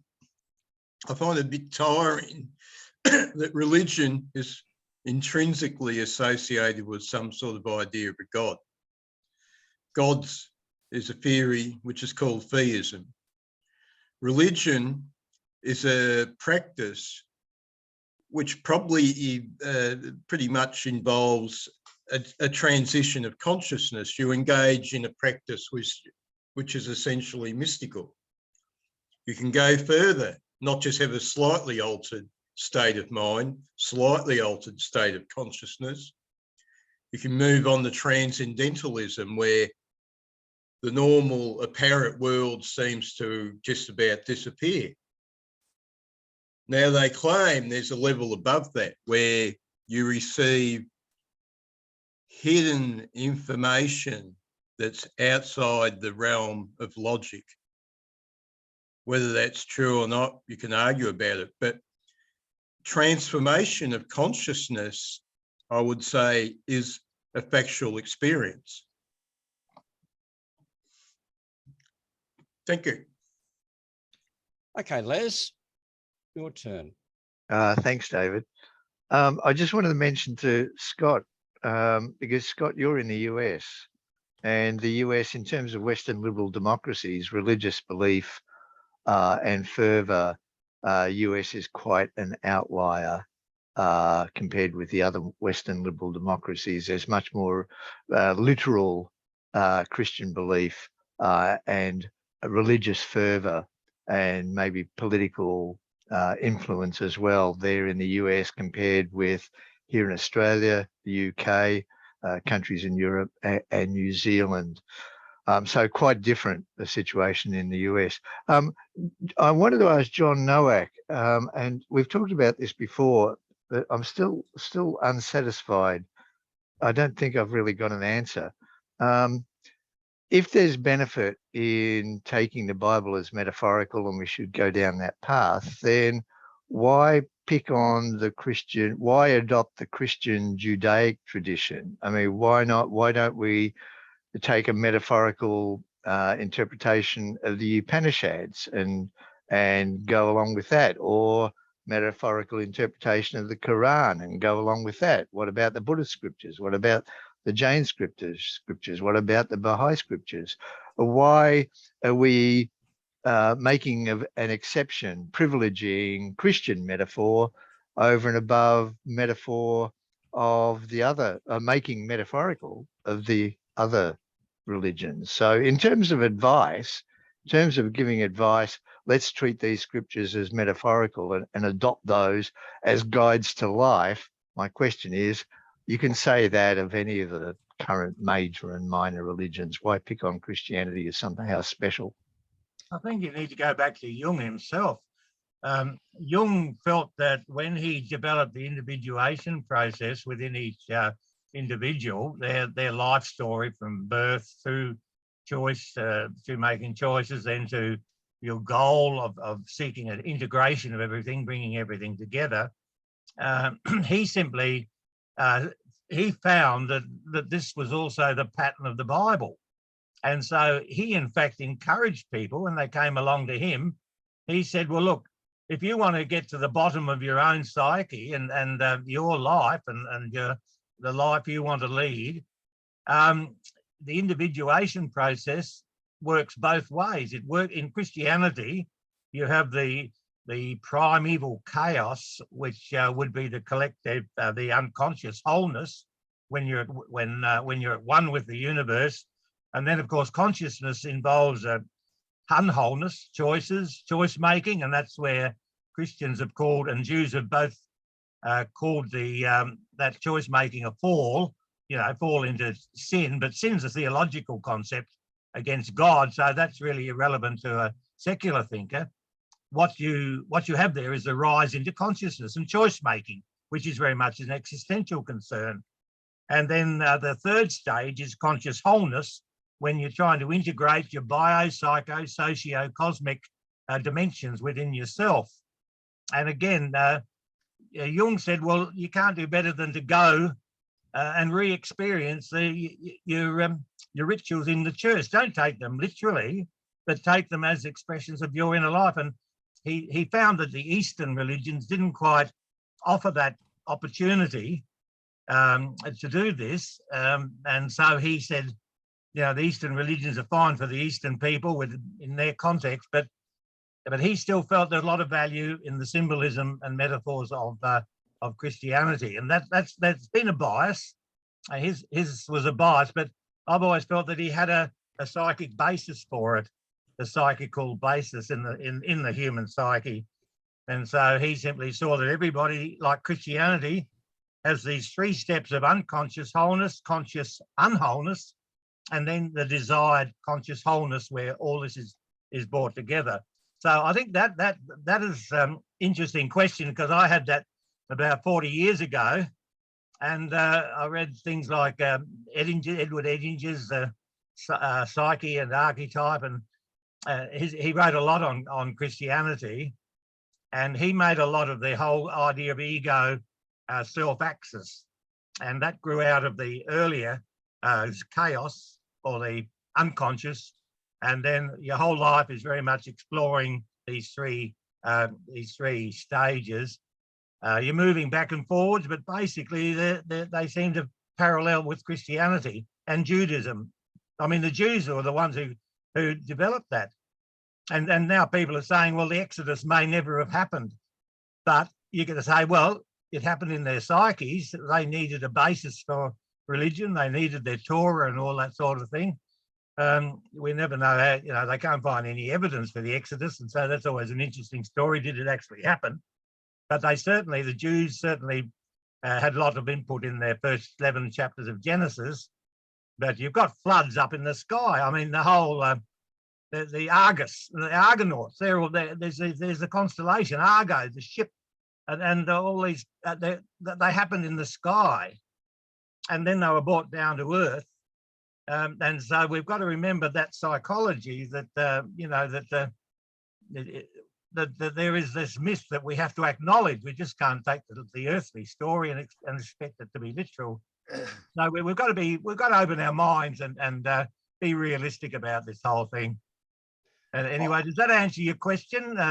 Well, I would give a simplistic response to Les's question, and that is, we speak English. We're part of the English-speaking culture. We're conditioned by it, indoctrinated by it, brainwashed by it, and that English culture is Western Church. So that's Roman Catholic and Protestant. It excludes the Eastern Church, the Orthodox. And of course, English speaking, well, it's predominantly Protestant. And seeing as the Queen, who's just departed, was the was Australia's head of state as well as head of the Anglican Church, so it's predominantly Anglican. And that is my simplistic answer to your question, Les, as to how come our culture is fixated on Christianity. Well, that's one aspect, but there are other aspects. There's the origin in the psychical dimension too. You're completely omitting that. Okay. Anyway. You got your hand up, Les, again? Yeah. Actually, David, my question to John was not why Christianity is dominant in our culture. My question to John was, why is he advocating a metaphorical interpretation of the Bible stories to make our lives better? But John, I am impressed with your answer. Thank you for that.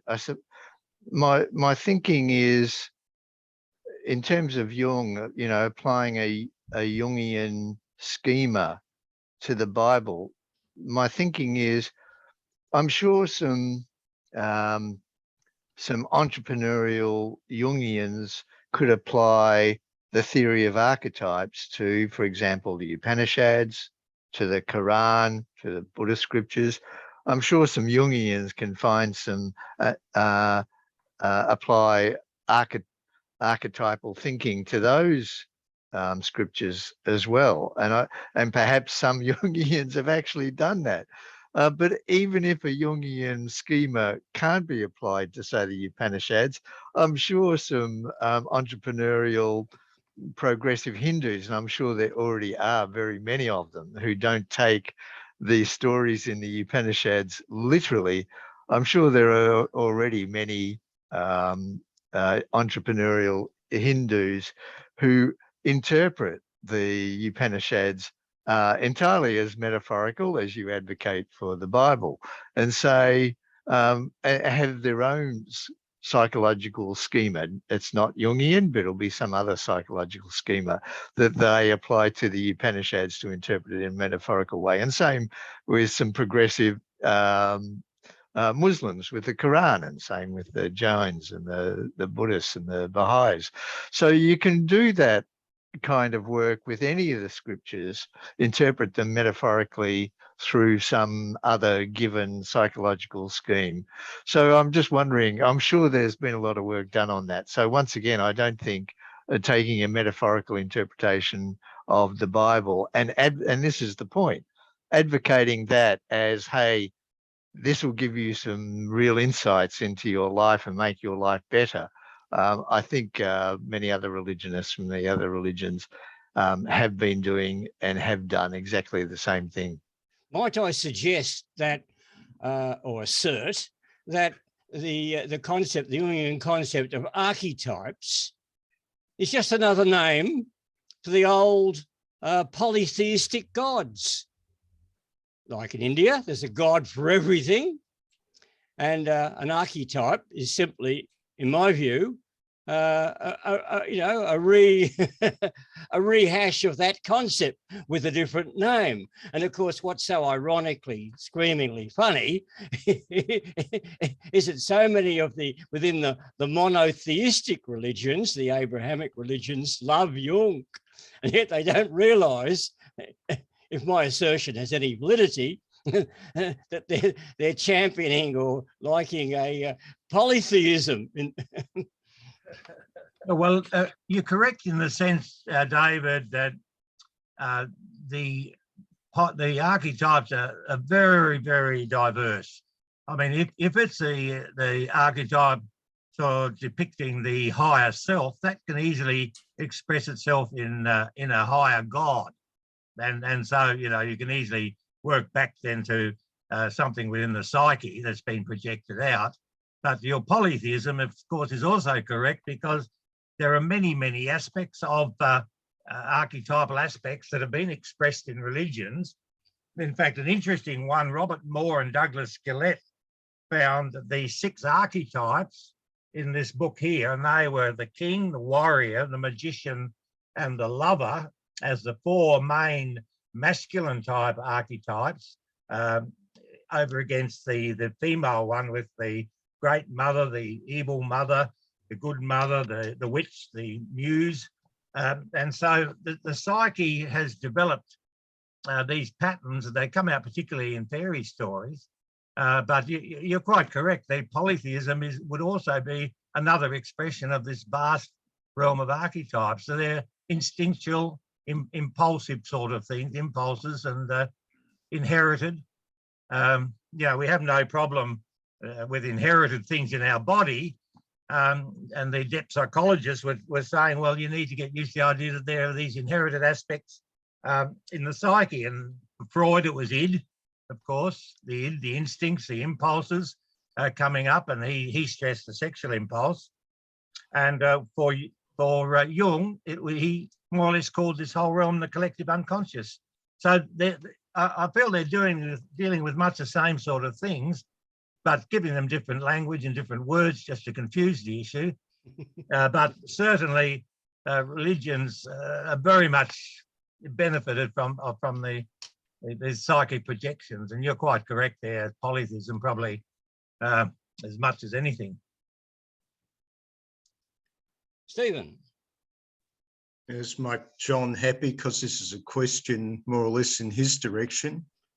So in the case of Jung's archetypes, in the case of his spirits, are these archetypes is you, or are these archetypes not you? In other words, do you have an individual spirit or merely a collective spirit? Oh, well, you've got the 3. You've got the shared collective unconscious. Jung did a lot of studying primitive cultures. He went all over the place because he realized he had to make sure that he had some basis for this. And he was also quite honest with dreams. He was wondering where they come from, and they're certainly not things that correspond exactly to outer realities. There was something coming from within. And that's why he was so disgusted with Freud, because Freud was telling him a dream, and then Jung asked him a question. Well, can you tell me more about this particular image that's come in your dream? And Freud simply said to him straight out, I'm not going to tell you what it was because it'd be no good for my authority. So in answer to my question, do you believe you have an individual spirit, or are you merely the product of a collective spirit? That's what I was getting to. I was trying to say that there is the collective unconscious that we inherit, and but we are also our conscious ego. We're the ones who make our choices. We're the ones who are in the. Well, you can't be both. The choice, and also we're working towards our conscious self, our total integration of all aspects of our realities. Well, you can't be both. Which are you going to pick? Well, of course you can be both. You've got that's the whole point. I said the earliest primal stage is your unconscious wholeness. When you're one with the universe, then you don't stay in that forever. Oh, okay. Well, let's just stop there. I'll ask you another question. Why did Jung cancel Nietzsche's Superman project if Nietzsche had an individual spirit? Well, everybody has these stages. Everybody, individual, collective, individual stages, and then why did Jung cancel his project? Well, he didn't, because for Jung, the Superman would be very much like an archetype of He did. He the said, higher self. But Jung dealt with the higher self, and if that's not a type of a Superman figure, I don't know what it is. posthumously for Nietzsche, he said, sorry, mate, you got it all wrong. You cannot be your own God. Well, God, as we're just saying, is... in other words, you spent 50 years with Jung and have missed out on some of the basics. Very good. Thank you. I don't think I have. Your opinion, maybe, but you don't see the depth of the higher self and its potential as an expression of the archetypal realm. Anyway. Derek, your turn. Okay, so yeah, so one can disagree with Nietzsche for all kinds of reasons. Yeah, I mean, in response to Les, I really wanted to say, yeah, I mean, I'd like to make the controversial point without, a redress, because I'm a non-believer, that some religions are better than others, and there's a progression, but in a very simplistic way, from, animism to polytheism to monotheism, and I think that monotheism is better than polytheism. Okay, it's going to assume a point of view, but I think that point of view can be justified, that monotheism is a integration, and integration is better than fragmentation.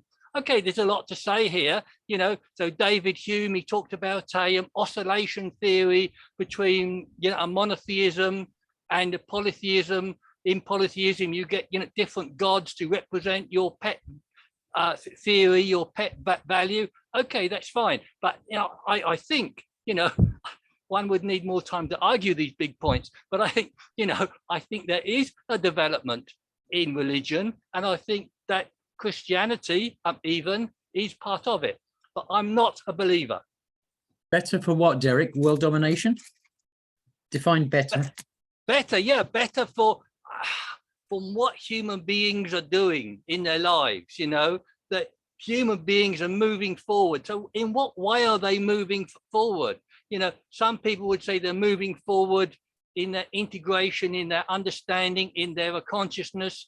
I would say they're moving forward in their appreciation of what they are, in their valuation of themselves. That, like in a Christianity, Feuerbach thinks that Christianity is the highest form of religion, because in Christianity, human beings worship the true object of their value, which is themselves. God becomes man, and as mankind, he realizes what he's really after, the worship of himself. So that's how I think. I mean, okay, that's a perspective. You need to justify the whole perspective, but that's my take. Okay. Your judgment on value is a value judgment. I can't help thinking. Yeah, but one is contained within a context which one cannot escape from. One cannot escape from the context of value. As Sartre said, we are condemned to choose. Or we are condemned to value. We are within a context of value. We cannot escape from that, and we are condemned to make value judgments and act on them. Okay, Les, your turn. Yeah, thanks, Derek. That's an interesting idea, whether there's progression, say, from animism to polytheism to monotheism. I kind of look at it the other way, that, for example, monotheism is not monolithic. Christian monotheism gave us the Inquisition. Christian monotheism gave us book burning. Christian monotheism gave us the pogroms against the Jews. Christian monotheism and Islam gave us the Crusades. So monotheism is not monolithic. And there's a version of monotheism called progressive Christianity, which I quite like those people. I easily join hands with them about some particular social issues. And those people are progressive because they're for the rights of women, they're for the rights of they're for the rights of gays, they're for ensuring that governments allow a reasonable standard of living for even the poorest in any country. So I join the but here's the thing, you know, progressive Christians, they're monotheists, like the Pentecostalists and the other fundamentalists who want to take away women's rights, who want to take away the rights of gays. So I don't see it in terms of progression from animism to polytheism to monotheism. I put it more as within each of those camps, there are the regressives and there are the progressives. But, you know, my own feeling is in terms of adherence to the truth, for any of those versions that have supernatural beliefs, they're all equally wrong in my book. They are all equally wrong.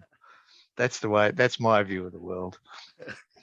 Look, at this point, could I ask for everyone's assistance? Professor Stephen Taubeneck actually asked me to find a copy of Sartre's essay, Existentialism as a Humanism, which we could have up on the screen, because initially he wanted to go through it and pick out the particular passages he was referring to. So I did that. I found a copy which I was able to download and via a reader, whatever you call it, app.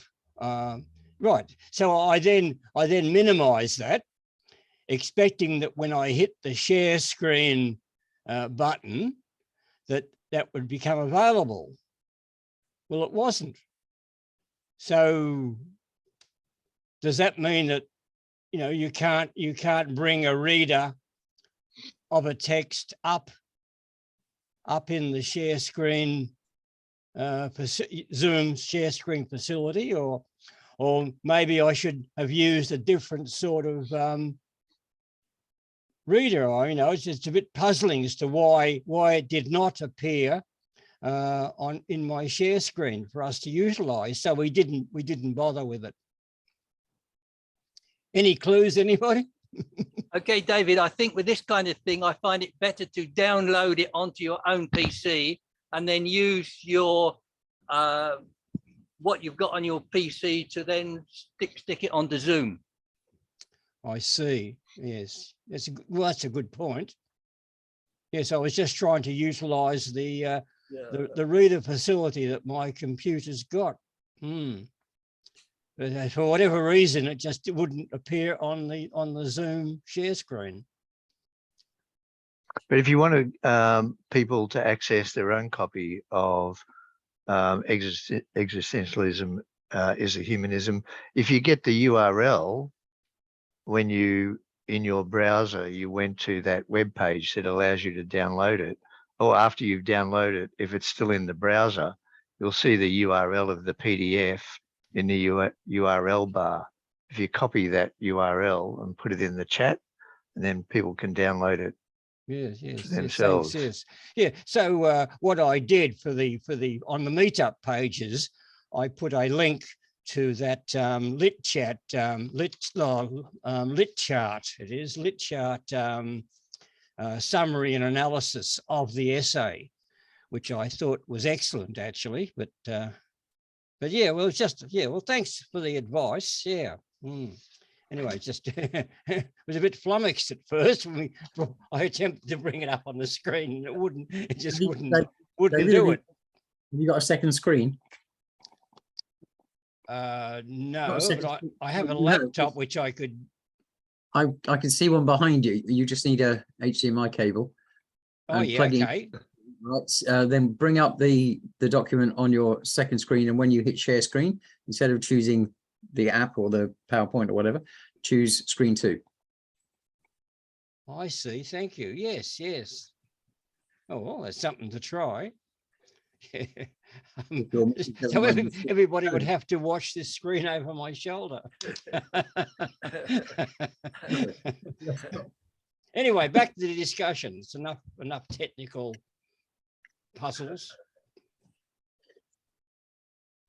I do find that interesting, Sartre's universalist Kantian turn in the 1960s that Stephen mentioned. That's a really, I just find that interesting, and that was during Sartre's socialist phase, Marxist phase, and he really tried to bring in a more substantive moral point of view into his existentialism. I just find that interesting. Maybe Akiva knows more about that. Akiva might have gone for a cup of tea.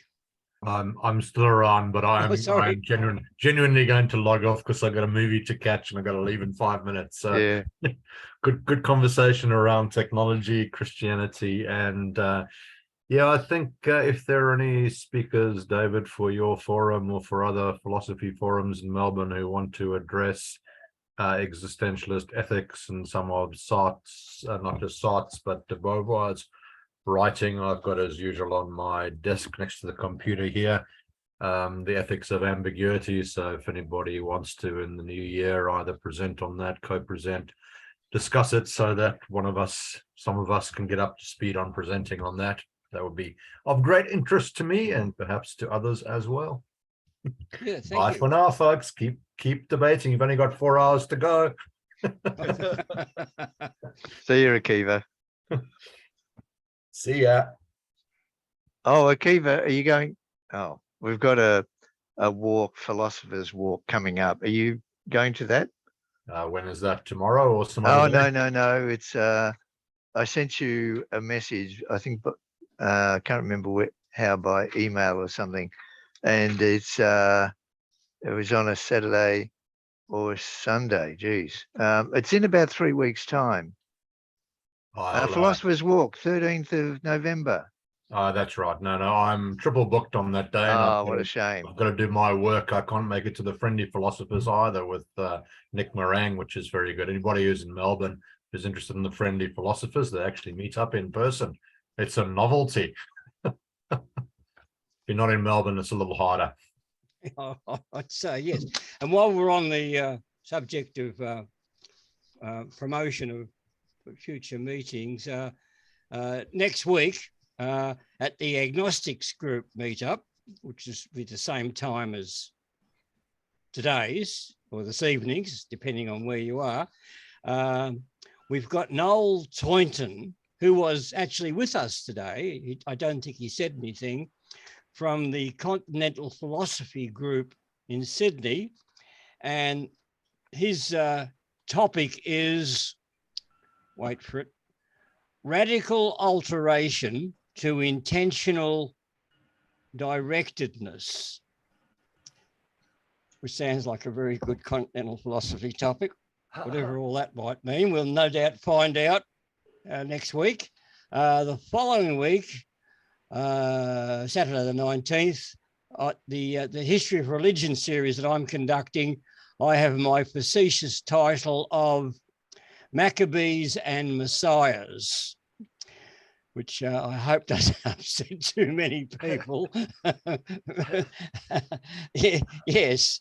And following that, at the Sophia, the Sea of Faith in Australia, we've got Dr. John Quilter from the Australian Catholic University, and his topic is an analysis of Don Cupid's philosophy.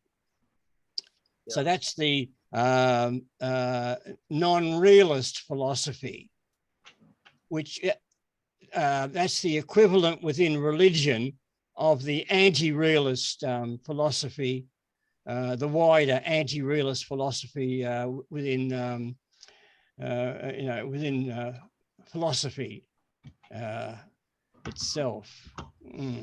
And after that was the next Existentialist Society session in a month's time with Dr. Colin Goodwin, who actually last addressed the Existentialists way back in November 2018, back in the physical lecture days at the Unitarian Hall, the good old days.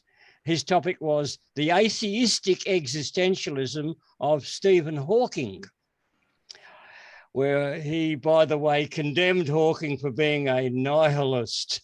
Yeah, but oh, sorry, his topic in a month's time is yourself, your consciousness, your death, crucial distinctions and connections. Anyway, that's enough promos. Go on, Derek. Okay, yeah, I'll just jump in. Sorry, Will. Yeah, it might be some, explanatory help. With your first title, of course, Husserl and Heidegger preferred the notion directedness to intentionality. So that may throw some light on that title.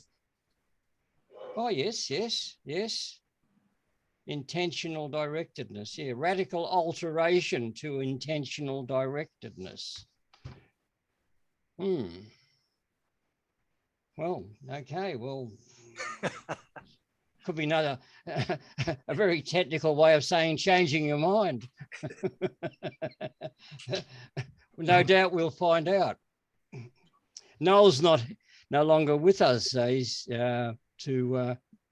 to explain or give a synopsis of his forthcoming address. So he's yeah. Well, look, Will's got his hand up. Go on, Will. Thanks, David. I can't remember who it was about 20 minutes ago suggested that in order to have love, you need someone to love. That was Derek. Thanks, Derek. And the analogy was, in order to find meaning, you need a God to believe in. So many would say the God you believe in is extremely cruel, possibly even sadistic.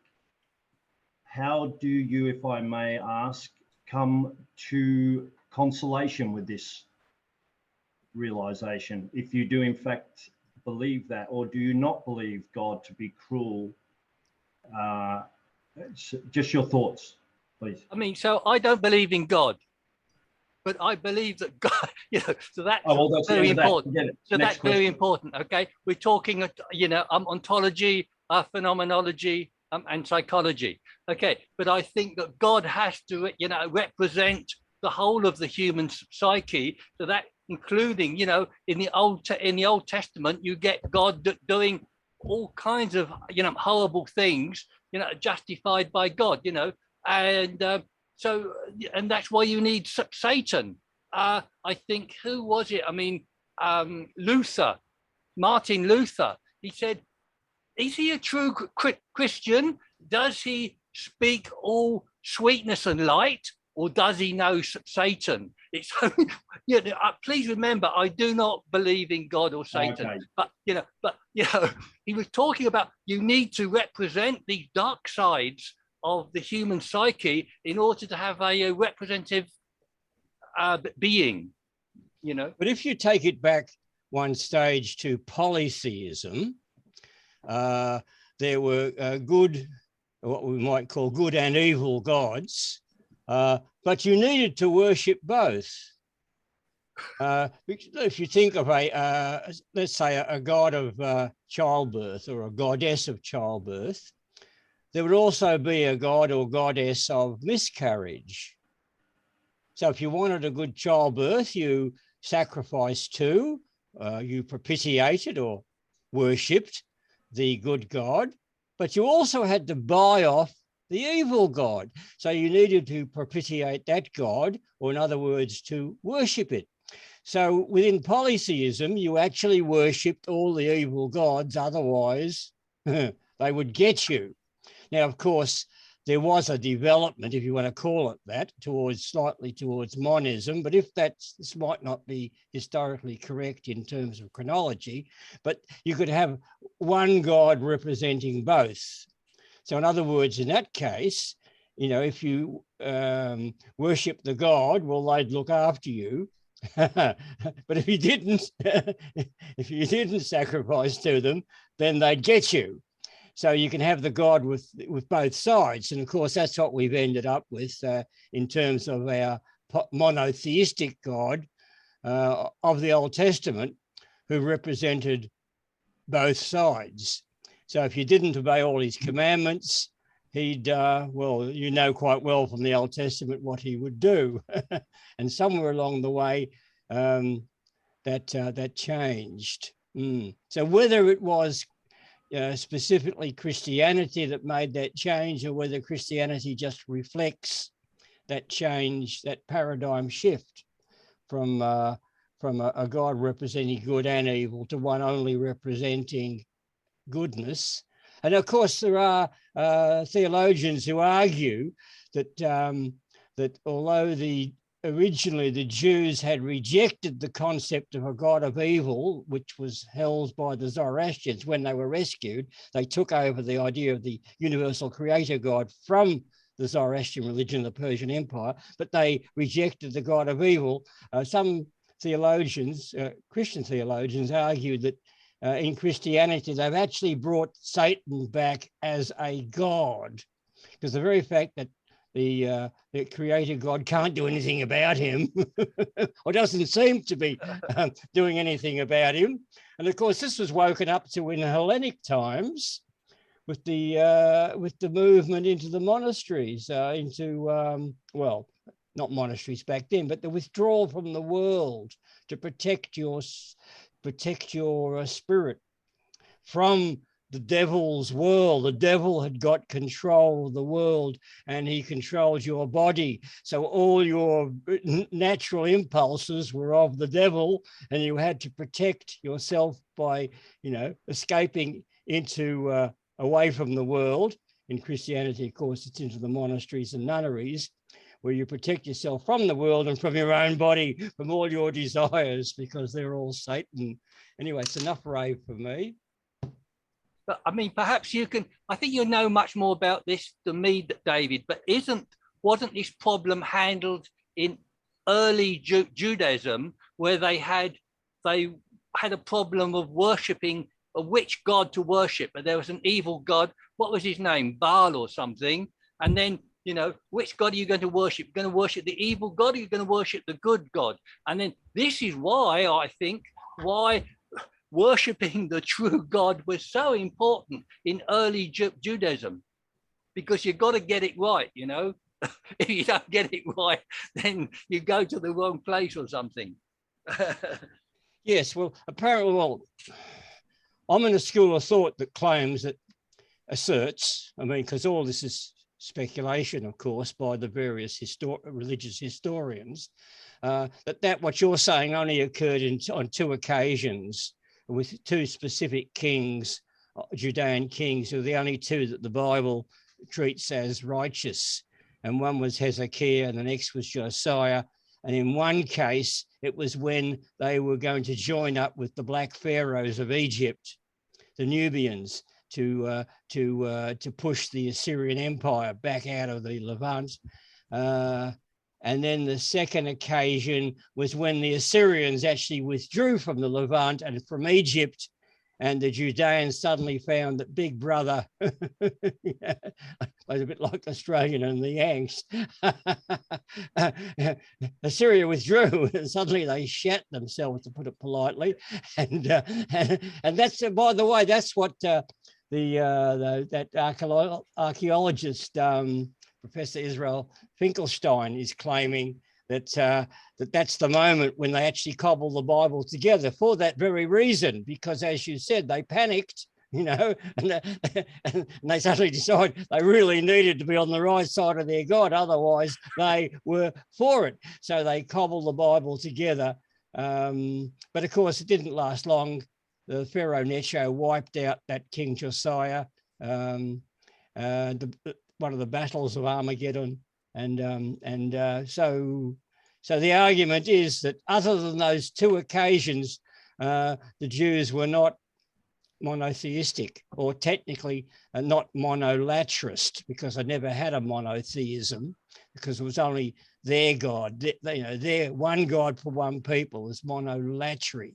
You have to have one God for all people for it to be monotheism. Anyway, so it's an interesting, but it's a very controversial viewpoint. You can imagine. Anyway, never mind. Yes, enough from me. it's getting a bit historical. Well, I mean, many believers, as I realized when Les had a discussion with a gentleman in another group not so long ago, and got him to concede that in effect it took some time for this gentleman to concede that in fact he believed, and he's a very learned man, he's very theologically well versed, and he said, yes, I and many of his fellows do in fact believe that God is not all love and light. He's one mean motherfucker, and you better not mess with him. He's sadistic. And many Christians believe that. I find that fascinating. But Yeah, that's what I was alluding to. And I'm sorry, Derek, because I thought I took you literally. But many do believe that God is not a nice guy. He did not have to create this whole free will thing, and we're being punished if we do the wrong thing because we have free will, as Les sort of prosecuted the case that he didn't, if I understood it correctly. The Lord did not have to sort of cobble things together in that way, but he chose to do so, and eternal suffering was a result of his grand plan. And the many Christians, when pushed on that, the fundamentalists do subscribe to it and say, yes, well, he's one nasty motherfucker, and don't mess with him. So that's what I was alluding to. Only when he's in a bad mood. Yeah, exactly. They're fascinating. Okay. Fear of God. He's also the God of hate.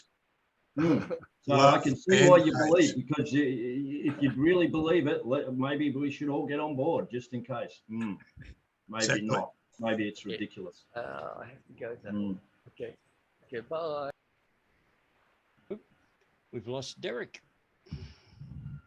He's ascended with the Scientologists, I believe. Oh.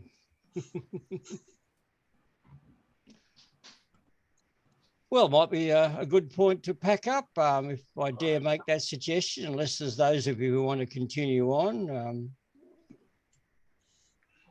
There's a guy named Ronald Gmerkin, who's an independent scholar who's actually accomplished. There's lots of independent scholars that publish their own books on Amazon and they're crap. This guy's amazing. Anyway, it turns out a couple years ago, they found letters from like the 2nd century BCE between the real high-level rabbis in Jerusalem and some outpost thing that we would think, that they would think was completely satanic. They were worshiping other gods, female goddesses. They had different rituals. They were doing everything differently, and they were Orthodox. So it looks like this.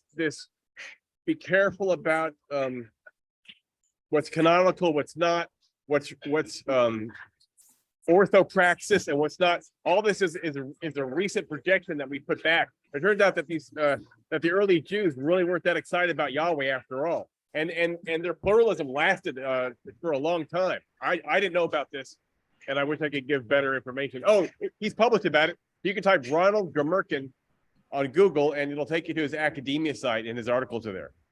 So that was a surprise to me, because like I thought that the Jews were exceptional in the Middle East, that they really cared about Yahweh and only Yahweh, and everything else is either false or evil. But it turns out that actually they didn't live that way. I did not know that. Yes, yes. Well, that's what's that's the latest thinking. The archaeologist involved is professor of archaeology at I think he's at Tel Aviv University, Israel Finkelstein. But his book is The Bible Unearthed, and they go through it. Yes, and as I just said before, there was just 2 very short periods of them being what we would call monotheistic within those 2 kings. And they're the only 2 kings that are considered righteous in the Bible, because they're the only 2 that tried to throw out all the polytheism. So if you look at, 2 Kings chapter 23, where they start listing off all the idols to other gods, that they are actually, when that righteous king decided that they ought to just worship Yahweh, that he got removed from the temple. So the Jerusalem temple was full of all these other gods yes, of the surrounding peoples. But of course, in that polytheistic sense, that's a smart thing to do, to worship all the gods, and and then it gets a bit horrifying, because they're trying to stop them burning their children to sacrifice to these other gods. And and if you actually read the Bible, it's right there, it says so. I mean, it's there on the page, ignored of course, but you can just look it up. Just read chapter 23 of 2 Kings, and you can read what anyway, that was King Josiah. As I said, he died in 609 because he tried to stop the Egyptians from going to help the Assyrians. And there was a world war going on, the whole, so the Assyrians were moving into Sudan down south when they came up under attack up north from the Scythians coming from the Russian steppes. So it was quite world war. Then they realized that, that the emperor, the Assyrian emperor, Ashurbanipal, when he was in Egypt with the Assyrian forces, suddenly realized, what the hell is he doing down in Africa when the empire is coming under serious attack, because the Babylonians got into revolt and they managed to push the Assyrians out of Babylon. And, so he moved all his troops. They withdrew. So major panic went on. They withdrew from the Levant. So, but this is the surrounding history that the Bible gives you no clue about, because they're just so myopic. They're only concentrating on their own little people. But you need to have the historical background. I mean, the Bible tells you that all these things, all these terrible things that happened was their God's doing to punish their own people for all the things we were just talking about, for all their polytheism, etc. But, what I'm doing in that series is looking what the historians and archaeologists are saying about all the surrounding kingdoms and empires, and why they got up to what they got up to, rather than, our brainwashing, which is that, it all happened because God, their God, wanted it. So is what the Christians claim true, that Jehovah gave up on the Jews and decided he would convert the Romans? The basic Christian story is simply that no one, or almost no one, was following God's commands. So he was shoving everybody in hell. So the official church version is, of course, therefore, well, you know it from John, the Gospel of John. God so loved the world that he gave his only begotten son, etc., etc. And of course, what that translates into, that he was only willing to grant salvation to anybody if he could torture his own son to death.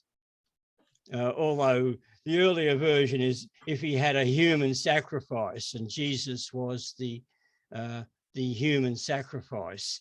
The concept of him being the Son of God arose later. And of course, it wasn't until roughly Council of Nicaea, 325 AD, that, that he became, one and the same with God. So that was very late. But the church usually tries to project that backwards and say, that's what everybody believed in the beginning. And if you don't accept that, you burn. Anyway, that heretic we've dealt with, the Christian heretic, Marcion, he was totally horrified with that. He said that sort of God couldn't be the father of Jesus Christ.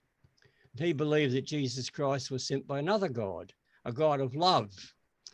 So that's the God of love. You see, this is the heresy that the church is putting forward now, the God of love, because no one knows about this stuff. Therefore, they can pretend that their God is a God of love. But that's the Marcionite heresy. Look it up, Marcion, Marcion.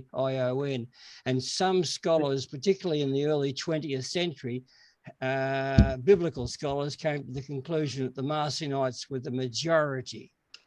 So in their story, this God of love sees what the biblical God is up to, that is in torturing all the departing souls of the humans for eternity in hell, and gets so horrified and disgusted by this that he sends his son, Jesus Christ, to earth to rescue us from the biblical God. You see, he accepted that biblical God.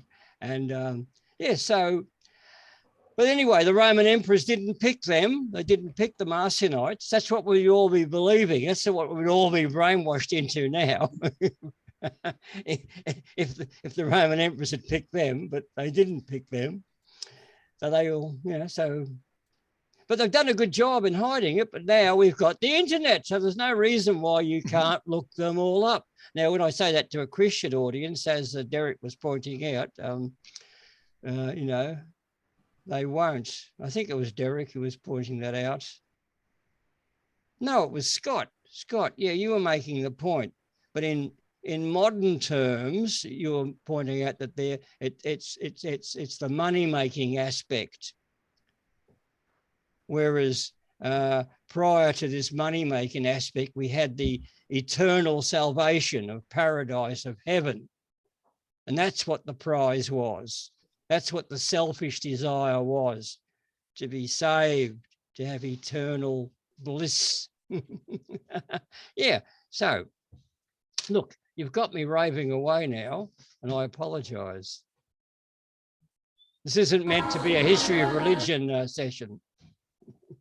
Well, Stephen will be flattered to know that your meeting lasted for another 2 hours after he left, or no more. Oh yeah, 2 hours.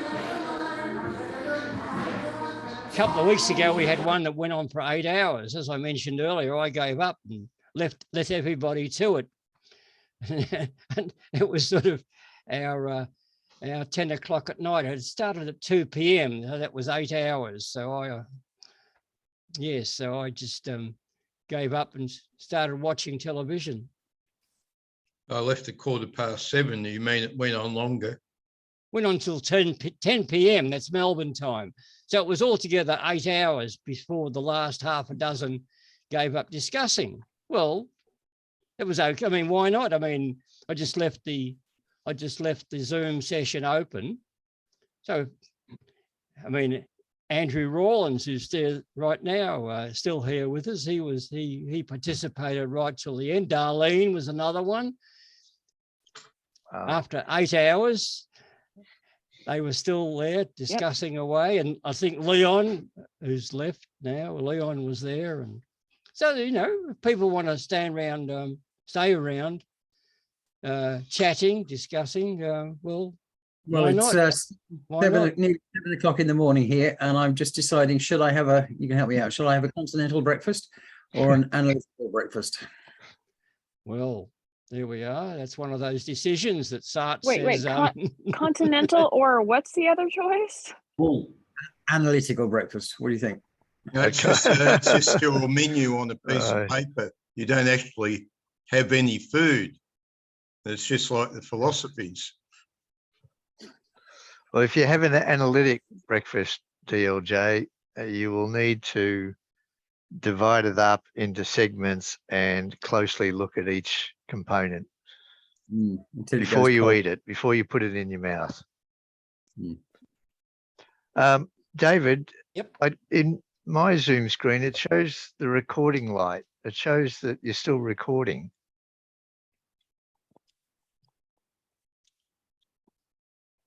Oh dear.